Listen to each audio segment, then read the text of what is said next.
La plupart des gens, ils font face à leur emploi du temps et leurs contraintes. En fait, je traite mon sommeil comme une limite, comme une variable de l'entraînement. Si je passe à côté, je sais très bien que tout peut s'écrouler. C'est vraiment la base de tout le reste. En muscu, tu as une dizaine de barres. Quand tu en as certaines qui montent, tu en as d'autres qui redescendent. Et en fait, tu essayes sur les 10 barres d'être le plus haut possible. Voilà. S'il fait bien les choses, je pense qu'en 5 ans, il a atteint 90% de son potentiel.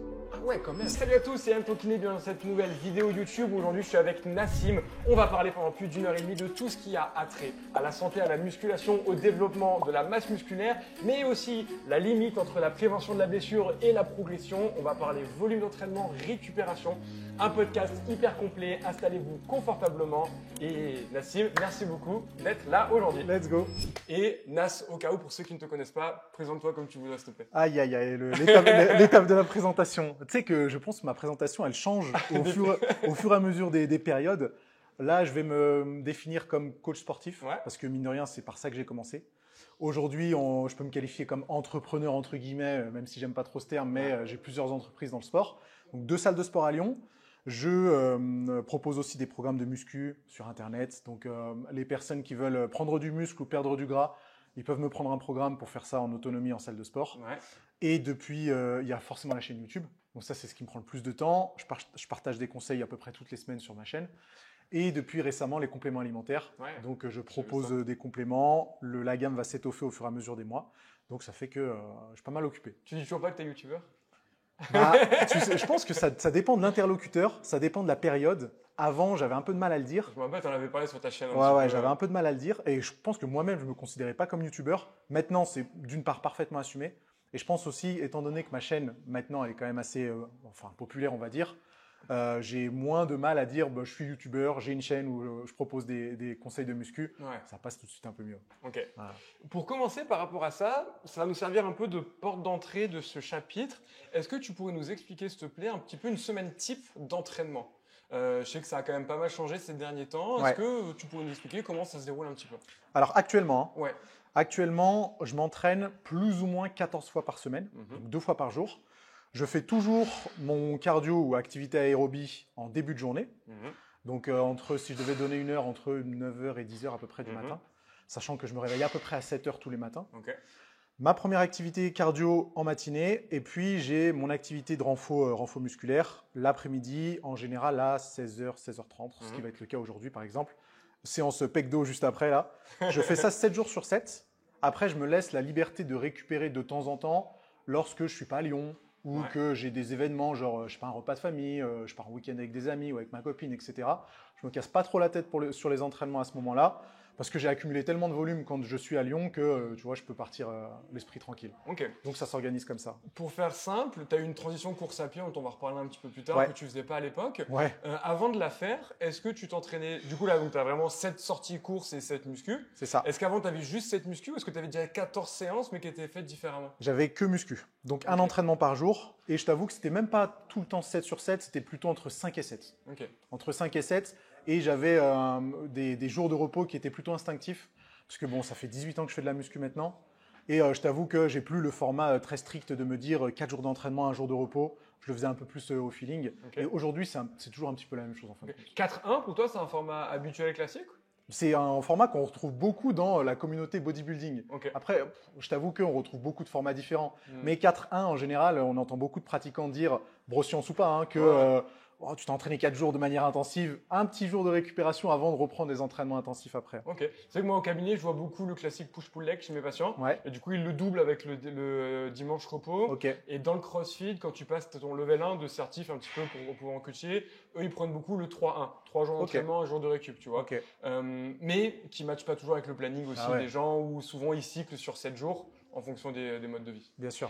Cette transition, donc, quand tu es passé de 7 à 14 entraînements par semaine, elle s'est faite quand tu as attaqué la course à pied, si je ne dis pas de bêtises.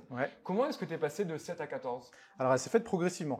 Parce que quand j'ai commencé la course à pied, pour ma prépa marathon, pour le marathon de Paris 2023, j'étais pas à 14 entraînements. J'avais 4 sorties course à pied et toujours 7 muscu. Donc, ça faisait 11. Tu as directement commencé par 4 courses à pied? Directement par 4. Après, j'avais suivi la prépa de Campus Coach, tu vois, de Nico de Running Addict. Donc, il y avait qu'on embrasse, qu'on salue.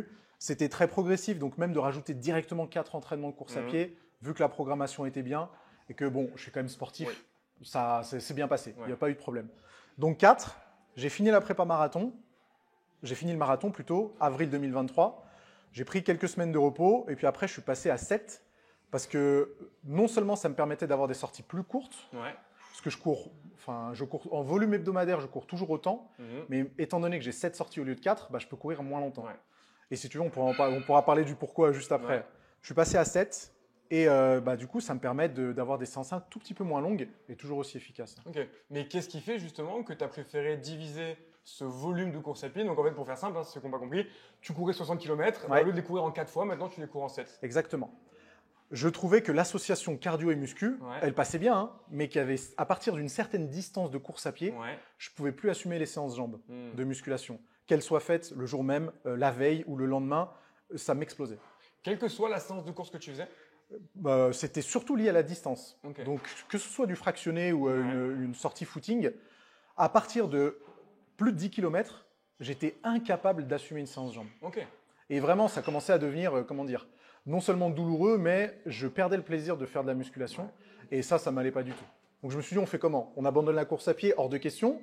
Est-ce que ça vaut le coup de réduire un tout petit peu le temps les sorties? Et maintenant, je suis plutôt entre 8 et 10 km et ça me va super bien. Je peux continuer à assumer les entraînements de muscu. 8-10 km, c'est assez long pour provoquer des adaptations, que ce soit sur le fractionné ou les sorties un peu moins intenses. Donc franchement, ce format-là, il est nickel. Et ça, c'est cool et je trouve que c'est un élément qui est assez pertinent en course à pied. Tu me donneras ton opinion après sur la muscu, mais c'est que l'un des critères de progression en course à pied, surtout pour des gens comme toi ou moi qui n'ont pas 20 ans de pratique en course à pied, c'est déjà quel volume hebdomadaire vous êtes capable de passer. Exact. Et en effet, d'avoir un volume conséquent, même en courant lentement, etc., c'est un grand critère de progression. Et donc toi, c'est un peu ce que tu as voulu garder. Est-ce que tu dirais que quelqu'un, une fois encore, tu as un cas assez particulier, donc on va voir ton exemple, mais qui s'entraînerait 3-4 fois par semaine et qui aurait beaucoup de mal à garder ce volume-là parce qu'il est très fatigué ou que c'est compliqué niveau courbature, il ferait mieux de garder exactement le même nombre de reps de série à la même charge, mais de le diviser sur 6 ou 7 séances. 100%. Le souci, c'est que la plupart des gens, ils font face à leur emploi du temps et leurs contraintes. Comme tu l'as dit, je suis vraiment un cas particulier. C'est mon métier, je peux me libérer du temps. Personne ne peut s'entraîner 2 fois par jour quand on a un boulot un peu plus classique. Moi, je peux l'intégrer dans mes journées de travail. Donc, c'est clair que c'est un peu plus facile pour moi, mais c'est totalement un conseil que je pourrais donner. De diviser, tu vois, d'écrémer un petit peu les séances, si jamais l'emploi du temps le permet. C'est intéressant parce que autant en course à pied, ça me paraissait possible. Et je trouve qu'il y a un paradoxe entre la course à pied et la muscu. C'est qu'en course à pied, tu progresses en faisant des trucs faciles. Là où j'ai l'impression qu'en muscu, il faut quand même un peu aller chercher de la difficulté, de l'échec, plus ou moins d'échec musculaire, on en reparlera un peu plus tard, mais en tout cas, de la difficulté.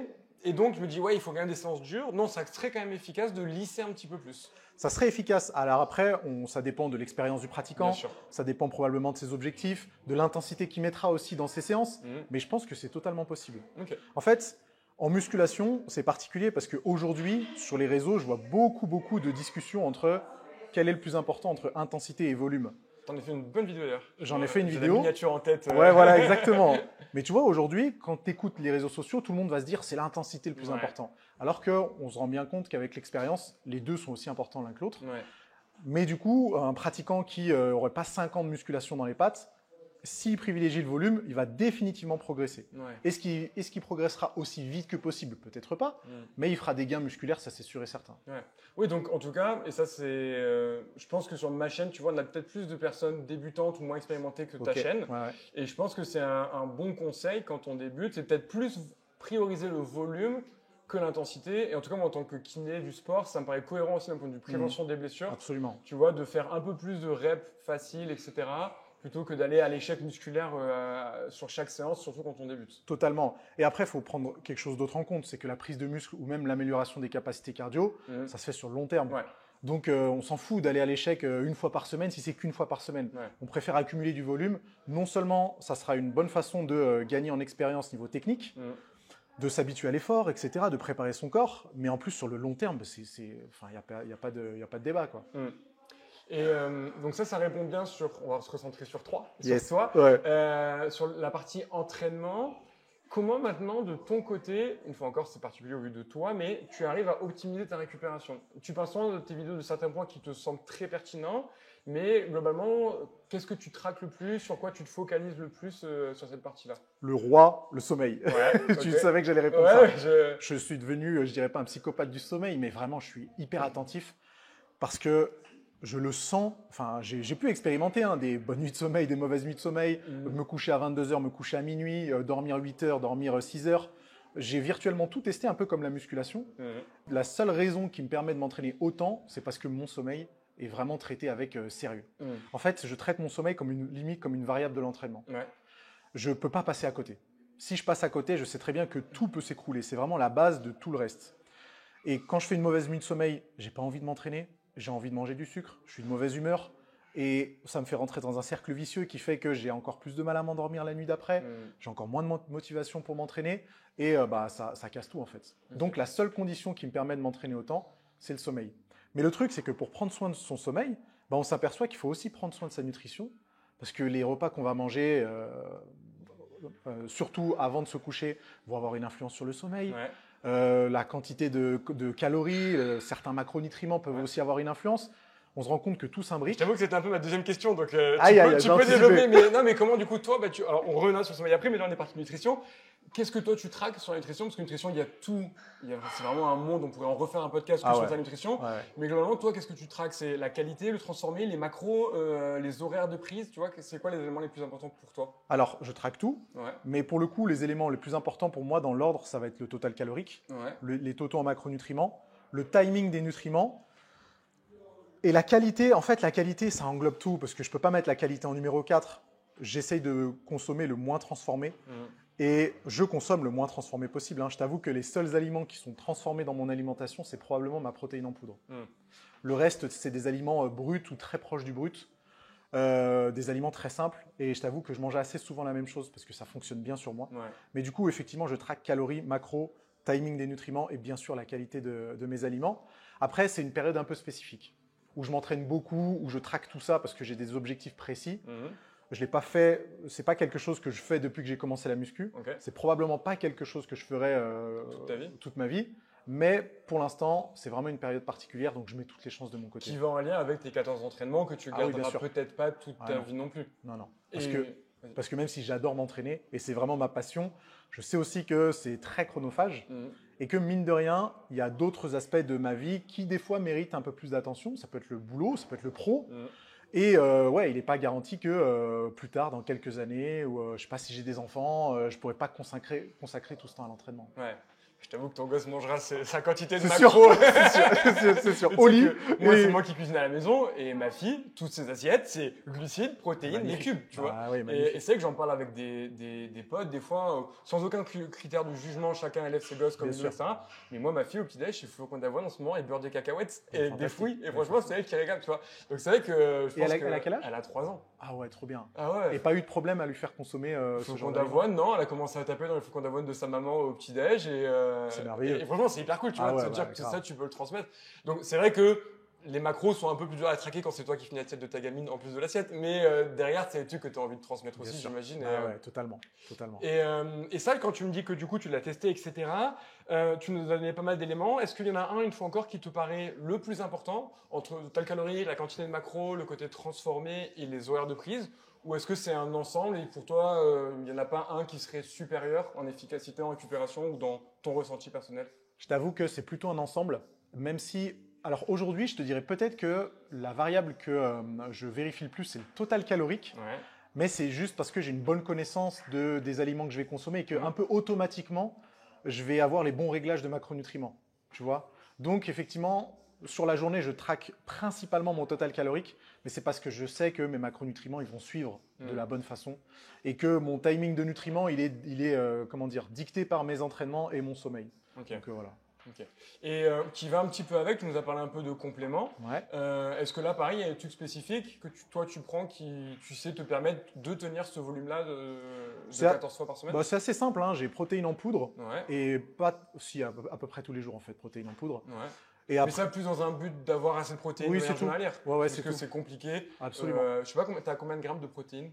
J'ai 1,8 par kilo de poids de corps, donc ça doit être 170 grammes, un truc comme ça. Sachant qu'on recommande, c'est 1,5 à 2. Moi, j'ai tendance à dire à mes patients. Ouais, c'est ça. Quelqu'un qui souhaite développer sa masse musculaire. Absolument. Moi, je suis toujours un tout petit peu au-dessus. parce que ça me permet de réguler un peu mieux mon appétit. Ok. Et puis, j'ai remarqué qu'avec cette répartition-là, les glucides et les lipides étaient pile à la bonne quantité et ça m'aidait à progresser comme je voulais progresser. Ok. Donc protéines. Voilà, poudre. protéines en poudre. Et après, c'est assez classique. Je prends du zinc et du magnésium. Ouais. Qu'est-ce que j'ai ici? Tu vois, ils sont tous sur mon modèle. J'ai de la créatine, évidemment. Ouais. Mais est-ce que ça joue dans la récup? Bah si, ça doit jouer dans la Et récup. t'essaies genre de pas les prendre, de les prendre et t'as vu toi une différence ou Ah oui, est-ce que c'est un peu genre je sais qu'il faut les prendre donc je les prends mais j'ai jamais vu de diff. Bah, je t'avoue Tu saurais que dire VS le placebo. ouais, c'est compliqué à dire, hein, mais je t'avoue que par exemple, comme les minéraux comme zinc et magnésium, je me fie surtout à la littérature scientifique. Les recommandations. Voilà, les recommandations. Si ça me paraît cohérent, je prends, mais je me suis jamais vraiment posé la question si est-ce que je sens la différence sur ma récupération. C'est difficile à estimer. Ouais. Voilà. Tu sais, moi j'ai déjà essayé des cures de collagène, tu vois, je suis assez propice à la blessure et ça m'arrive d'avoir des douleurs, etc. Mais j'arrive pas à savoir, ok, est-ce que vraiment le collagène me fait du bien? Eh oui. Est-ce que je sais que je le prends, donc je sais que tu vois, il y a ce côté placebo qu'il y a systématiquement quand tu prends un complément ou un médicament. J'arrive pas, ouais, je suis pas tranché sur. Je le préconise vraiment parce que je sais qu'il y a des études qui montrent, tu vois, sur le traitement des tendinopathies, qu'on a des effets positifs. Moi, j'en parle régulièrement sur mes réseaux. Ouais. Mais à titre personnel, j'arrive pas à savoir à quel point c'est ça qui me fait du bien. C'est compliqué, hein. Après, est-ce que ça fait pas partie du jeu? Tu vois, je me dis, tant que ça fonctionne et que on a quand même la littérature scientifique, on sait que ça a été quand même mine de rien prouvé. À partir de là, surtout que c'est des compléments qui sont pas non plus hors de prix, qui peuvent totalement être assumés dans un budget complément. À partir de là, c'est cool. Ok. Hydratation, est-ce que c'est un truc auquel tu es hyper focus aussi ou moins? De quoi? L'hydratation, la quantité d'eau que tu bois par jour? C'est pas un truc que je traque. Ouais. C'est très instinctif. Ok. Par contre, maintenant, je suis très attentif au sodium que je consomme, Ok. en plus de mon eau. En l'occurrence, sous forme d'électrolyte, tu vois. Ok. Parce que maintenant que je fais pas mal de cardio, Ouais. tu vois, on parlait de récupération. Je sais même pas pourquoi je l'ai pas mentionné, mais je trouve que les électrolytes, ça a fait une différence dans ma récupération. Ok. Non Que seulement tu prends pendant l'effort ou après? pendant l'effort, Ok. pendant et après l'effort. Ça dépend de la sortie que je fais et ça dépend où je la fais. Tu vois, des fois, je fais du fractionné sur le tapis dans ma salle. Il fait un peu plus chaud qu'en extérieur. Ouais, tu sues plus. Je vais transpirer un peu plus. Je prends pendant et après. Mais du coup, ça, je sais pas si c'est placebo pour le coup, Ouais, c'est compliqué. mais j'ai l'impression que ça a fait une différence énorme sur ma récup. Ok. Et je pense que ça fait partie des éléments qui me permettent de m'entraîner autant. Ok. Voilà. Ouais, après, une fois encore, le placebo, il sera toujours présent. Moi, à titre personnel, depuis peu, je prends du gel pendant mes sorties longues. Ok. J'ai l'impression que ça me fait du Ouais. bien, alors que sur ma première pré-marathon, je faisais tous mes runs à jeun. Donc j'ai l'impression que c'est mieux. Scientifiquement, ce serait cohérent que je me sente mieux. Mais est-ce que on je en me est suis pas dit, tu vois, que 100% c'est sûr. comme le café avant l'entraînement ou autre chose. Mais C'est donc chaud. ok, donc ça ouais, tu fais gaffe. Qu'est-ce qui t'a fait switcher sur le sodium, sur les solutions ou autres? Bah en fait, c'est pareil, c'est les renseignements, Ok. de regarder un petit peu la littérature scientifique, de capter qu'en 1 heure d'entraînement, tu pouvais perdre jusqu'à 3 grammes de sodium. C'est ce que tu voyais autour de ton vélo, tu t'es dit, il y a quand même beaucoup d'eau. Je me dis, attends, c'est fou ça. Et surtout, bah, si jamais tu le restockes pas, Ouais. il peut y avoir un problème. Hein. Ouais. Surtout si je fais une deuxième séance d'entraînement à la fin de la journée, faut être attentif. Et sachant que je mange presque pas transformé, voire pas du tout, du sodium, j'en ai pas non plus des masses. Hein. Ouais. Donc c'est quand même une variable sur laquelle je suis attentif. Ok. Est-ce qu'il y a d'autres outils que tu traques ou que tu mets en place en dehors de cet entraînement dans le but de mieux récupérer, de performer, de ne pas te blesser ou autre chose? Alors, bah, déjà, le sommeil, je le traque à fond. Ouais. Et en l'occurrence, je regarde beaucoup mon rythme cardiaque au repos et la variabilité de mon rythme cardiaque. Donc le HRV. Le HRV, exactement, que je prends avec tu ma bague prends. Oura. Ok. J'utilise pas ma montre quand je vais dormir. La montre, je l'utilise juste pour mes efforts, Ouais. pour mes séances d'entraînement. La bague Oura, je la garde toute la journée. Et je vérifie quand même, ça me donne aussi mes cycles respiratoires, température corporelle, ma HRV. Et c'est pas parce qu'un jour je vais me réveiller et ma bague va me dire ta HRV, elle n'est pas très élevée, donc fais attention que je vais pas m'entraîner. Mais j'essaie de voir quand même les trends, donc les tendances, ouais, pardon. Les tendances et voir ce qui a pu changer dans mon entraînement, dans mon alimentation, mon sommeil, etc. Donc en fait, tu vas analyser les résultats de la montre. S'il y a quelque chose qui change, tu vas regarder est-ce que oui ou non c'est cohérent avec comment j'ai vécu ces derniers jours. Si ça l'est, tu l'écoutes. Si ça l'est pas, tu l'écouterais pas. Voilà, C'est c'est un ça. peu l'idée. C'est ça. Ok. Je veux pas en fait être dépendant des résultats de ma bague, parce que je sais que même si c'est très précis, il faut le prendre quand même avec un petit peu de recul. Donc, je préfère juste me fier aux tendances. Okay. Ouais, c'est toujours ce côté un peu, j'aime bien parler de probabilité, c'est que ça te donne une donnée supplémentaire. Exact. S'il y avait 2-3 trucs qui tiens, c'est bizarre, et qu'en plus tu as ça, tu balances. Si tous les feux sont verts et que tu n'as que lui qui dit non, tu fonces. Tu bombardes. Voilà, absolument. Okay. Absolument. Massage, c'est un truc que tu fais, que tu connais, que tu utilises? Jamais. Jamais. Jamais. Okay. Jamais. Je plaide coupable. Hein. Pour quelle raison? Je sais pas. Okay. T'as déjà testé? J'ai jamais testé. Hein. Juste après cette vidéo. Allez, go. Il va s'entraîner, mais ok. Attends, non, j'ai jamais testé. C'est quoi la fois que tu t'es fait masser? Tu l'as déjà fait au moins en vacances, tu sais, un petit spa, c'est comme ça? Non, ouais, mais c'était vraiment en mode relax. Tu sais, tu pars en vacances avec ta chérie, tu fais un petit spa comme ça. Mais non, ça fait des siècles. Hein. Okay. Et je t'avoue que c'est plutôt par manque de connaissances, par manque d'éducation, entre guillemets. Je connais pas. Je ne sais pas quels pourraient être les bénéfices. Donc, du coup, c'est pas rentré dans ma routine de récup. Ouais. Donc, si je veux convaincre, globalement, au gymnase, tu aurais une masseuse une fois par Ah, semaine. moi, je suis chaud. Moi, mais de toute façon, moi, je suis bon client. Hein. Donc, si tu me dis que ça peut m'aider, bah, je vais tester. Sur le côté musculaire, sur le cardio, tu as peu d'effets. Mais sur le côté musculaire, on a généralement une meilleure récupération. Avec le massage. Après, ça dépend comment il est réalisé, etc. Tu as des différences entre les pistolets de massage, les foam rollers et le massage manuel. Mais les trois, s'ils sont bien faits de la bonne manière, tu as des bénéfices musculaires sur la récupération. Ok, trop bien. J'essaierai de te retrouver, je les mettrai, tiens, mon monteur, on verra si je promets pas qu'il sera intégré, mais au pire, je le mettrai là. Mais j'ai fait il y a pas longtemps une vidéo sur les méthodes de récupération, avec un kiné du sport aussi. Donc, c'est auprès d'un kiné du sport? Ouais. Ok. Attends, tu me parles de quoi, des massages? De massage, ouais. Non, un masseur peut le faire. Ah, ok. Mais il y a des protocoles qui sont mieux validés sur, entre guillemets, la pression que tu vas mettre dans le muscle et le temps que tu y passes.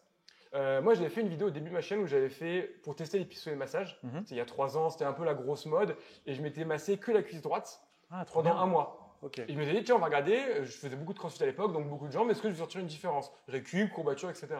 J'en avais pas vraiment senti. Tu sais, je m'étais dit, j'aurais peut-être des courbatures que à gauche ou j'en avais pas senti. Et en parlant avec lui, il m'expliquait que là où moi j'avais fait 10 minutes, c'est plutôt 3-4 minutes qui sont préconisées et que tu pourrais avoir un côté un peu contre-productif derrière si tu passes trop de temps. D'accord. Donc tu vois, c'est quand même assez protocolisé. Ok. Mais ouais, c'est le genre de truc où on peut voir un effet positif. Ça peut être un outil. Hein. Ouais, totalement. Ah bah vas-y. Hein. Ok. Et tout ce qui va être mobilité par exemple, étirement, stretching, etc. Jamais. Pareil. T'as jamais essayé? Jamais. Mais c'est vraiment toi qui cherches à optimiser, si je dis pas, je pense pas me tromper en disant ça de manière générale. Pourquoi tu n'as pas essayé de creuser sur ces sujets-là? Est-ce que c'est parce que tu dis que c'est peut-être moins ton domaine, là où la nutrition et compagnie, en tant que coach sportif, c'est 100% ton corps de métier? 100%. Ouais. Et là, c'est par rapport à ça, du coup? Encore une fois, je pense que c'est comme pour les massages. Peut-être qu'il y a déjà probablement un manque d'intérêt qui est peut-être provoqué par un manque de connaissances. Tu vois, si tu t'y connais pas, tu peux pas t'y intéresser. Donc peut-être que c'est lié à ça. Et effectivement, je vais trouver l'excuse du manque de temps, mais en fait, le temps, on peut toujours le trouver. Mais peut-être qu'en accumulant, tu vois, les trois choses, ça a fait que c'était pas la chose vers laquelle je me dirige en premier. Donc ouais, c'est ça. Est-ce que je considère manquer de mobilité? Ouais, peut-être. Hein, je sais pas en fait. Je sais pas. Vu que j'ai jamais testé, je saurais même pas te dire si je suis assez mobile ou pas. Bah, assez mobile, il faut encore, ça dépend du contexte. Est-ce que tu es assez mobile pour faire du crossfit et est-ce que tu es assez mobile pour faire de la muscu? C'est pas la même réponse, tu vois. La muscu, j'ai jamais eu l'impression d'être limité. Non, moi je vois tes vidéos, je trouve pas que tu as le profil d'un mec raide. Tu as le profil d'un mec grand, tu vois, où du coup, bah, tu vois que sur un squat, tu n'as pas le même squat qu'une personne qui fait 1m40. Bien sûr. Mais je trouve pas, tu vois, qu'on voit comme un powerlifter qui va faire un élan good morning sur son squat parce qu'il n'a pas mobilité de cheville, tu vois, ou autre chose. J'ai pas cette vision-là. Par contre, une fois encore, derrière, pour faire du crossfit, de la pole dance ou de la gym, oui, peut-être, tu vois, c'est toujours où est-ce que tu vas, quoi. Ah bah c'est clair que si tu me demandes de faire un front squat, je peux pas. Hein. Ouais. Impossible. Ouais. Donc ça, peut-être potentiellement, ce serait un manque de mobilité, j'imagine. Oui, totalement. Dans la grande définition de la mobilité, qui serait les amplitudes passives, plus le contrôle moteur, plus la force, etc. Ouais. Part du principe que si c'est un truc que j'ai pas utilisé dans mes entraînements d'hypertrophie, c'est surtout que je dois pas être très très bon. Ouais. Mais tu vois, sur on va dire mes 16 premières années de musculation, j'étais très musculation. C'est hypertrophie, c'est rien d'autre. Maintenant, l'hypertrophie, ça m'intéresse toujours autant. Je pense que ça restera toujours numéro 1. Mais il y a ce désir aussi de pouvoir performer ailleurs. En l'occurrence sur la course à pied ou sur l'endurance en général.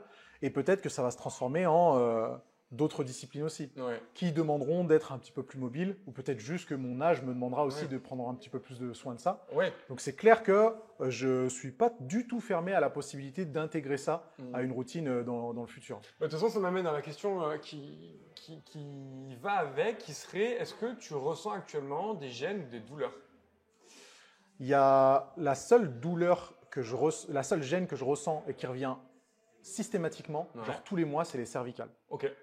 Tous les mois. Depuis longtemps? Depuis, je pense, une dizaine d'années. Ok. Et tous les mois, je dois avoir 2-3 jours où j'ai du mal à tourner la tête. Après, je ne sais pas si c'est après une nuit de sommeil, je ne sais pas si c'est après un faux mouvement, mais systématique les cervicales. Ok. Tout le reste, mais j'imagine, de ce que tu nous racontes, que tu as essayé de regarder, tiens, qu'est-ce que j'ai fait la veille, ou des trucs comme ça, qu'est-ce qui pourrait expliquer? Mais j'ai jamais trouvé t'as jamais vu de lien. Ouais, j'ai jamais trouvé de dénominateur commun. Ok. Parce qu'il y a des fois où j'avais un sommeil mais absolument nickel, mais il a suffi de mettre mes chaussettes pour qu'il y ait un truc qui se déplace, tu vois, je sais pas si c'est le mot, mais bon, tu comprends. Ouais. Et qui T'as m'empêche. bien fait de mettre les guillemets quand même. Ouais, voilà. Parce qu'on est d'accord que c'est peut-être pas le bon terme.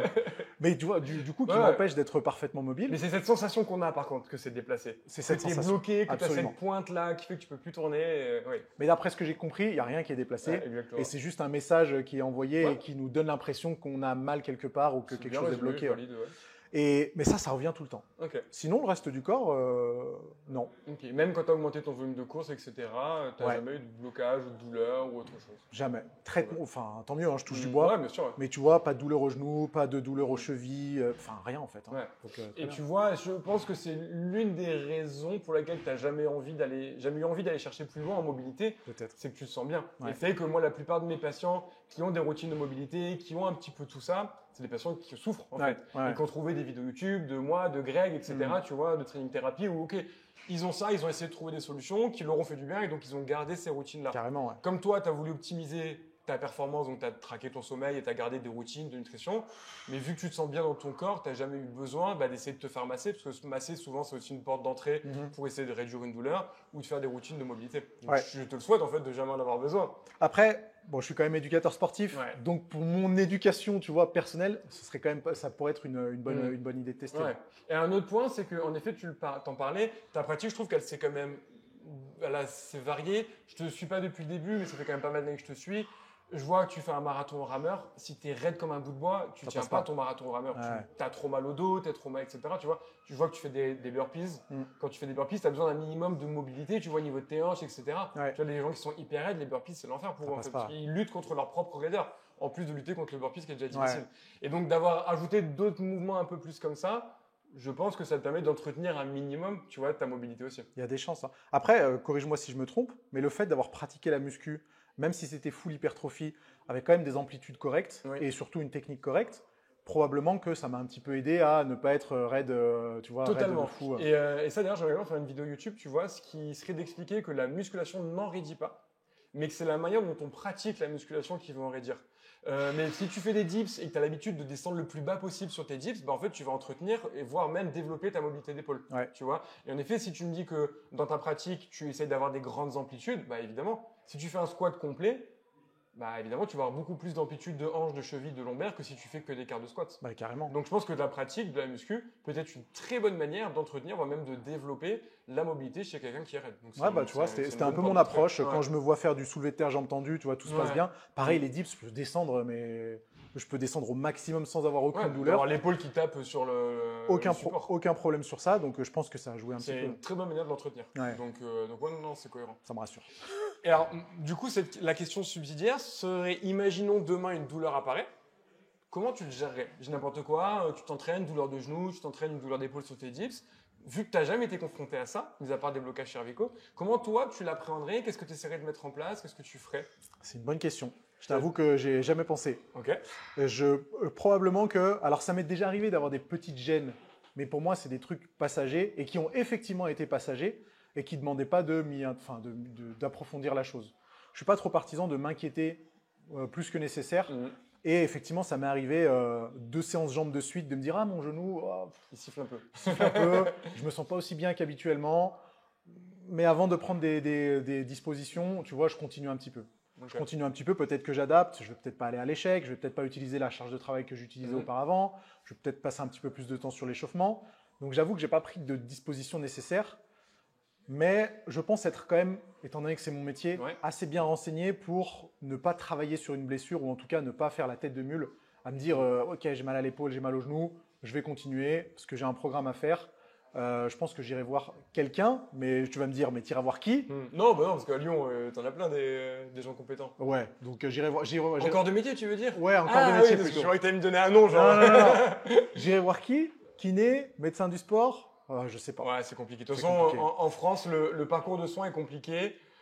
La solution de facilité, et c'est pour ça que dans ce milieu, il y en a beaucoup, c'est l'ostéopathie, parce que tu as ce qu'on appelle l'accès direct, tu peux y aller dès demain. Ouais. Et donc, c'est vrai que dans le sport, et c'est vrai que moi, en tant qu'ostéo, j'ai beaucoup de patients qui viennent me voir direct, limite juste parce qu'ils ont des questions, Ouais. tu vois, parce que c'est facile. Kiné, faut passer par le médecin, tu sais jamais sur qui tu tombes, ou Absolument. alors tu vas faire une radio, tu fais une radio, il n'y a rien, du coup tu retournes le voir, il te fait une ordo, tu vas chez le kiné, il y a un mois d'attente, et au final, entre le début de ta douleur et le premier rendez-vous chez le kiné, Soit ça a changé, soit. ouais, soit il s'est passé 3 mois. Ouais. Tu vois, donc quand tu entraînes 14 fois par semaine, tu peux pas laisser passer 3 mois, Ah tu non. vois. Ah ouais, non. Donc c'est vrai que c'est pour ça que souvent les gens vont chez l'ostéo parce que bah en plus souvent il y a plus de place selon les ostéos, donc Ouais, tu ouais. peux avoir rendez-vous le jour même ou le lendemain si tu penses sur Doctolib. Donc c'est un peu ce côté facilité. Après entre un bon ostéo du sport, un bon kiné du sport, un bon médecin du sport, les trois peuvent être efficaces. Comme dans tous les métiers, comme dans coach, il y a des très bons et des moins bons. Il faut juste connaître du bouche à oreille, etc. Ouais, mais, carrément. mais les trois peuvent te faire du bien dans ce cas-là. Ok. Mais dans l'idée, ce que tu m'as dit, c'est que tu baisserais un peu le volume et tu vois ce qui se passe. Ouais, voilà. Ce qui me semble une très bonne solution. Je prendrai pas de décision hâtive. Je vais pas stopper mon entraînement pour une douleur, à part si c'est vraiment un truc hardcore, hein, tu vois. Mais non, je garderai un petit peu de recul et puis après, effectivement, si ça persiste. Ok. Et sur cette manière où tu adapterais ta programmation, justement, quand tu t'entraînes, la partie muscu course à pied, tu te fais ta propre prog. Ouais. Sur les deux maintenant. Ouais. Parce que tu nous as dit que tu avais fait qu'en plus par rapport au marathon. Ouais. Et maintenant, c'est juste toi, tu cours, mais c'est quoi? C'est au feeling? C'est par rapport à la course à pied, à la muscu? Non, parce que du coup, je me renseigne forcément. Hein, Ouais. Parce que je t'avoue qu'avant d'avoir commencé ma prépa marathon, mes connaissances sur l'amélioration de la condition cardiovasculaire ou cardio-respiratoire, ça se limitait à ce que j'avais appris en BPGEPS, c'est-à-dire 0. Je vais dire pas grand-chose. J'allais me prononcer pour Voilà, c'est-à-dire 0. Et maintenant que j'ai mis un pied dedans, j'ai aussi envie de comprendre ce que je fais, pourquoi je le fais. Donc j'expérimente des choses comme je les ai expérimentées en muscu. Ouais. Et puis je vois ce qui provoque les meilleures adaptations, ce qui me plaît, etc. Probablement que si je refais un marathon avec des ambitions assez sérieuses, je reprendrai un préparateur, que ce soit campus ou quelque chose d'autre. Mais pour l'instant, je continue à progresser en expérimentant, en y allant aussi bien au feeling qu'avec des recherches que je fais sur YouTube, sur des articles, sur d'autres professionnels. Et donc, effectivement, c'est moi qui me fais ma programmation. Ok. Tu parles de progresser en course à pied, j'en doute pas que tu progresses. C'est 2 ans, en gros, 2-3 ans. Ah là, je suis dans la phase parfaite. Ouais. Dans la phase parfaite où c'est vraiment hyper stimulant de se dire que de mois en mois, Ouais. on va voir une progression. Ouais. En muscu, tu progresses toujours? Non, On est d'accord. c'est terminé. Ouais. J'en parlais tout à l'heure avec mes stagiaires, Ouais. je progresse plus. Et même si tu progresses plus, donc quand tu fais tes progs de muscu, tu essayes toujours d'aller gratter une rep, une série, etc. Ou tu es plus sur maintenant je sais que je progresse plus parce que ça fait très longtemps, qu'il y a sûrement le paramètre de l'âge, etc. qui joue aussi. Désolé. Ouais, on y passe, hein, qu'est-ce que tu veux. Enfin, je me trompe, mais je pense que ça doit jouer quand même. Ah oui, ça joue. Ouais. Donc ouais, tu t'écharpes toujours à gratter ou tu maintiens maintenant là-dessus, sur la prog en elle-même? Alors, pendant cette période-là, actuellement, effectivement, j'ai une programmation où je traque tout. Donc, les exercices, le tonnage, le nombre de reps, etc., etc. Je note tout. C'est surtout pour avoir une trace de ce qui s'est passé en conjugaison avec la course à pied. Donc, je sais que j'ai pas trop progressé, mais que j'ai fait ces entraînements de course à pied. Peut-être que ça a un lien. Mais sur ma programmation de musculation, effectivement, j'essaie d'augmenter les variables. Ok. Après, c'est un peu particulier. Pour mon cas, compte tenu de mes 18 années de pratique, quand je fais un programme de musculation, c'est pas tant la progression qui m'intéresse. Comment l'expliquer? En fait, je sais que je ne vais pas devenir plus fort sur des exercices de musculation, mais je vais surtout récupérer des perfs que j'avais un petit peu auparavant. Okay. Et étant donné que quand je fais tourner ma programmation, il y a des exercices que je ne fais plus, mes performances, elles descendent un peu. Quand je les reprends, mon objectif, ça va être de les récupérer. Je ne sais pas si c'est assez clair. Alors, tu me dis, je vais essayer de le traduire, tu me dis si je me plante. Moi, ce que j'imagine, c'est en muscu, tu as une dizaine de barres. Ouais. Et en fait, quand on a certaines qui montent, tu en as d'autres qui redescendent. Et en fait, tu essayes sur les 10 barres d'être le plus haut possible. Voilà, c'est un peu ça l'idée? C'est exactement ça. Ok, ouais, c'est exactement ça. Je pense que c'était clair. Voilà. Okay, mais c'est clair que je fais plus de gains musculaires, ça c'est sûr. Ou alors ils sont minimes. Et les gains en force, pareil, ils sont un petit peu minimes. Mais je prends mon plaisir ailleurs, même si j'essaye de faire augmenter des variables très comment dire, très importantes, genre le tonnage, je sais très bien que ça ne va pas se traduire en gain musculaire. Donc, je le fais par plaisir parce que j'aime bien ça. Ouais. Il y a une notion pour le challenge, pour le dépassement. Donc, je sais que j'ai fait mieux que la dernière fois, même si ça ne va pas me rajouter 10 kilos de muscle. Bon, c'est pas grave, ça fait partie du jeu et ça me fait toujours autant plaisir. Est-ce que tu saurais dire, d'après toi, chez un pratiquant naturel, régulier, au bout de combien de temps il atteindrait une sorte de limite de pratique? Et plutôt quelqu'un, parce que toi, une fois encore, ça est ton métier, etc. Mais tu vois, quelqu'un peut-être plus comme moi, qui s'entraînerait beaucoup, mais genre 5-6 fois par semaine.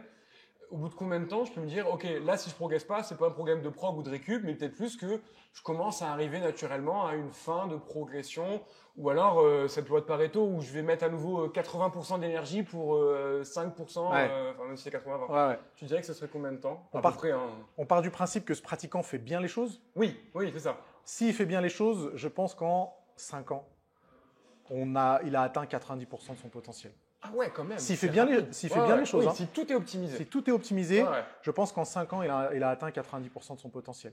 Tu regardes des photos de moi en 2012, j'ai changé un petit peu quand même, mais pas tant que ça. Hein. Ouais. Et en 2012, j'avais 6 ans de muscu. Donc, tu vois un petit peu le truc. Sachant que mes premières années de muscu, c'était quand même pas terrible. Ouais. Après, on peut partir du principe qu'effectivement, j'ai une génétique avantageuse et que j'étais au bon endroit au bon moment, ce qui a fait que j'ai bien progressé. Mais je pense vraiment qu'en 5 ans, 90% de son potentiel, il est déjà C'est marrant, je trouve que le chiffre que tu balances, il est aussi bien positif que négatif. Ouais. Je trouve qu'il est vecteur d'espoir parce qu'en fait, ça montre qu'en 5 ans, tu peux drastiquement changer. Mais en même temps, tu te dis qu'en 5 ans, le taf est fait, comme nous dirait un ami, à nous, tu vois. Mais oui. Tu vois, c'est aussi frustrant que stimulant. Ouais, exactement. Je suis tout à fait d'accord avec toi.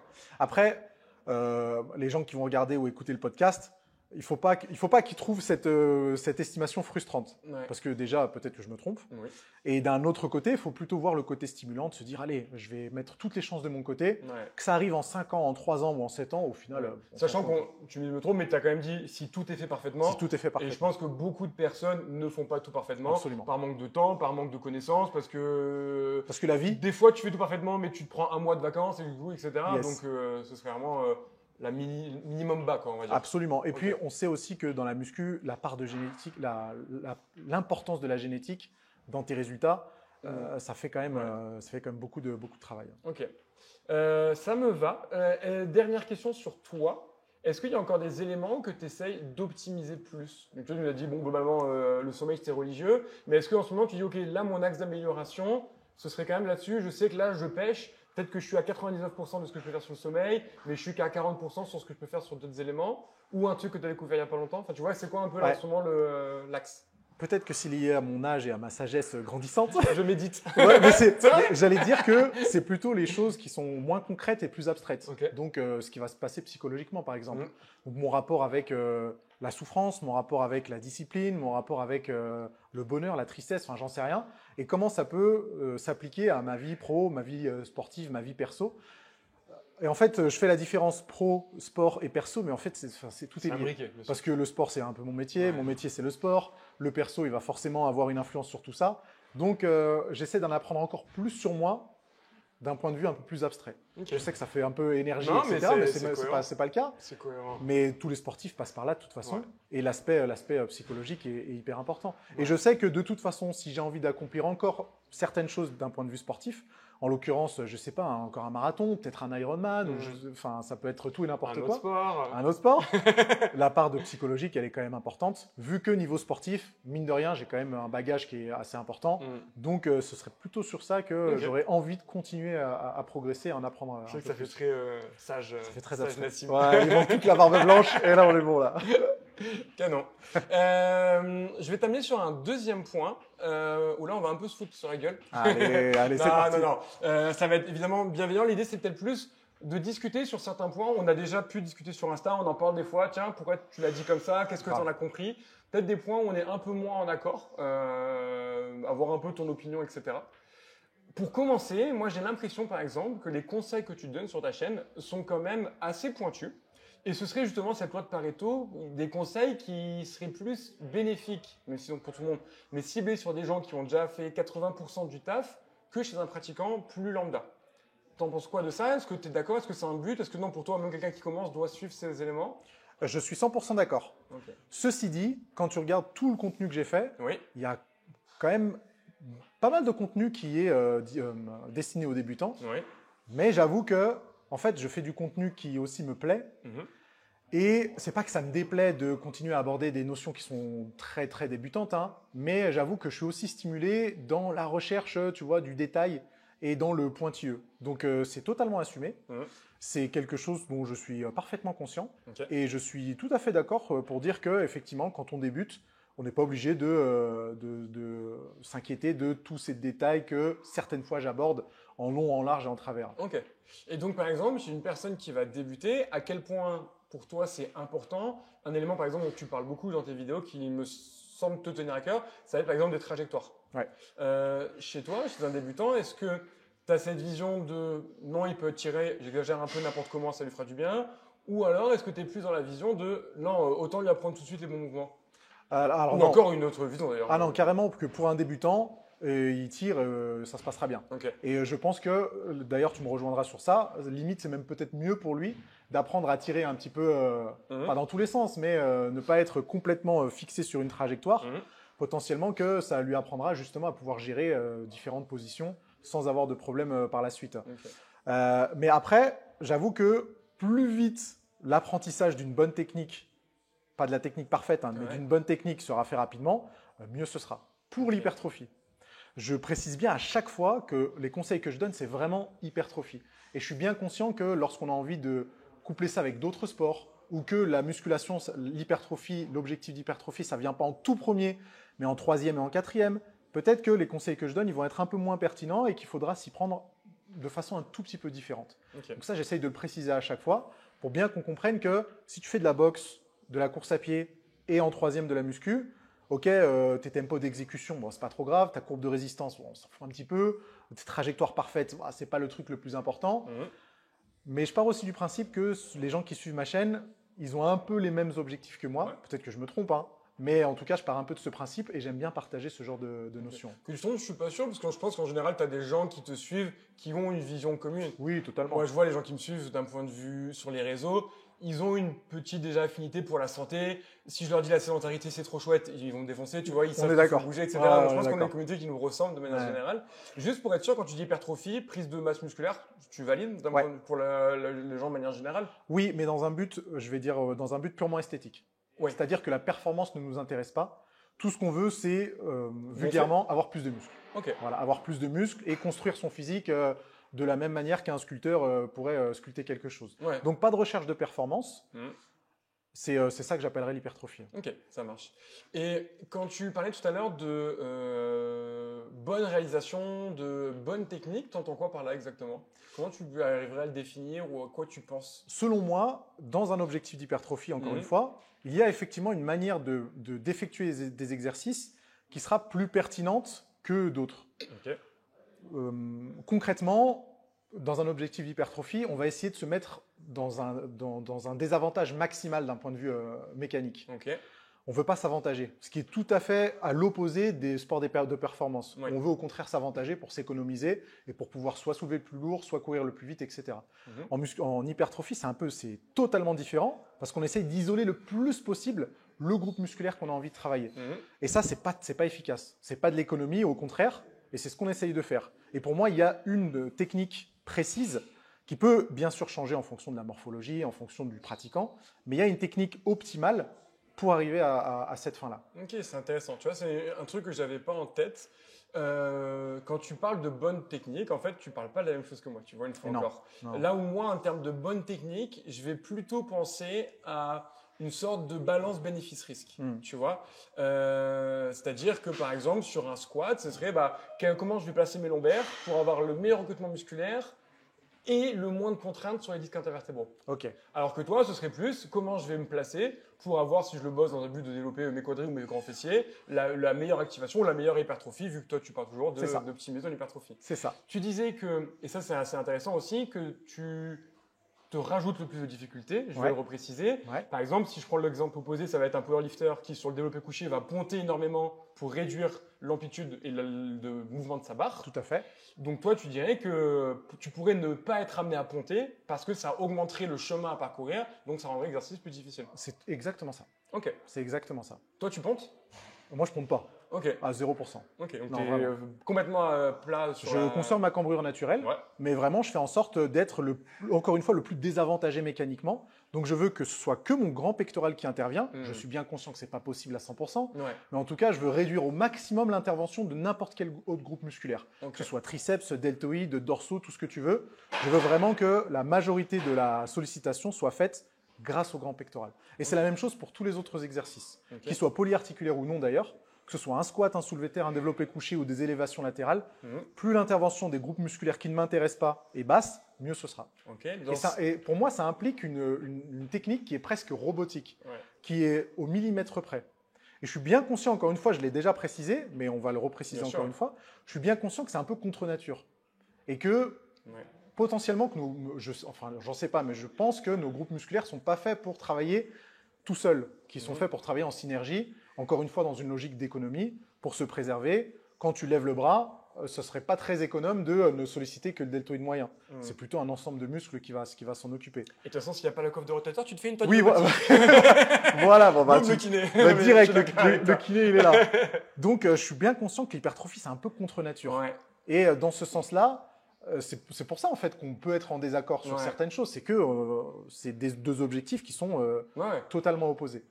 Tu vois. Et je te rejoins un peu sur ce côté où on n'est pas fait pour faire de l'isolation, parce que dans une formation que j'avais fait, il donnait un exemple concret et ça va venir sur ma question. Si je demande de me serrer la main, et vous pourrez tester derrière votre écran, si je te demande de ne serrer que la main, tu vas serrer moins fort que si je te permets d'engager tout ton bras. Yes. D'accord. Maintenant, imaginons tu veux travailler ton triceps. Bah, si tu ne veux le faire que lui, autant faire de l'isolation. Donc un exercice d'isolation du triceps comme une extension à la poulie par exemple. Mais en même temps, d'avoir qu'un seul groupe musculaire qui travaille et de ne pas chercher de compensation, est-ce que tu ne l'utilises pas moins que si tu te laissais libre à avoir plus de compensation? Alors, je ne sais pas si j'ai été hyper clair. Tu as été hyper clair. Okay. Potentiellement, mais le problème de l'utilisation d'autres groupes musculaires qui ne nous intéresseraient pas entre guillemets, bah, ça génère de la fatigue. Oui. Et cette fatigue supplémentaire, bah, peut-être qu'elle va compromettre ta capacité à réentraîner les triceps rapidement, c'est-à-dire le lendemain, le surlendemain ou 72 heures après. Si ça te compromet ta capacité à l'entraîner rapidement, tu peux accumuler moins de volume et peut-être que tu peux prendre du muscle moins rapidement. Donc, c'est aussi dans cette logique-là. Tu vois, depuis que j'ai créé ma chaîne YouTube, il y a toujours eu des personnes qui m'ont fait la comparaison suivante. Nassim, si tu soulèves 100 kg au développé couché, et que tu as les pecs, les triceps, on va schématiser. Pecs, triceps et deltoïdes qui interviennent.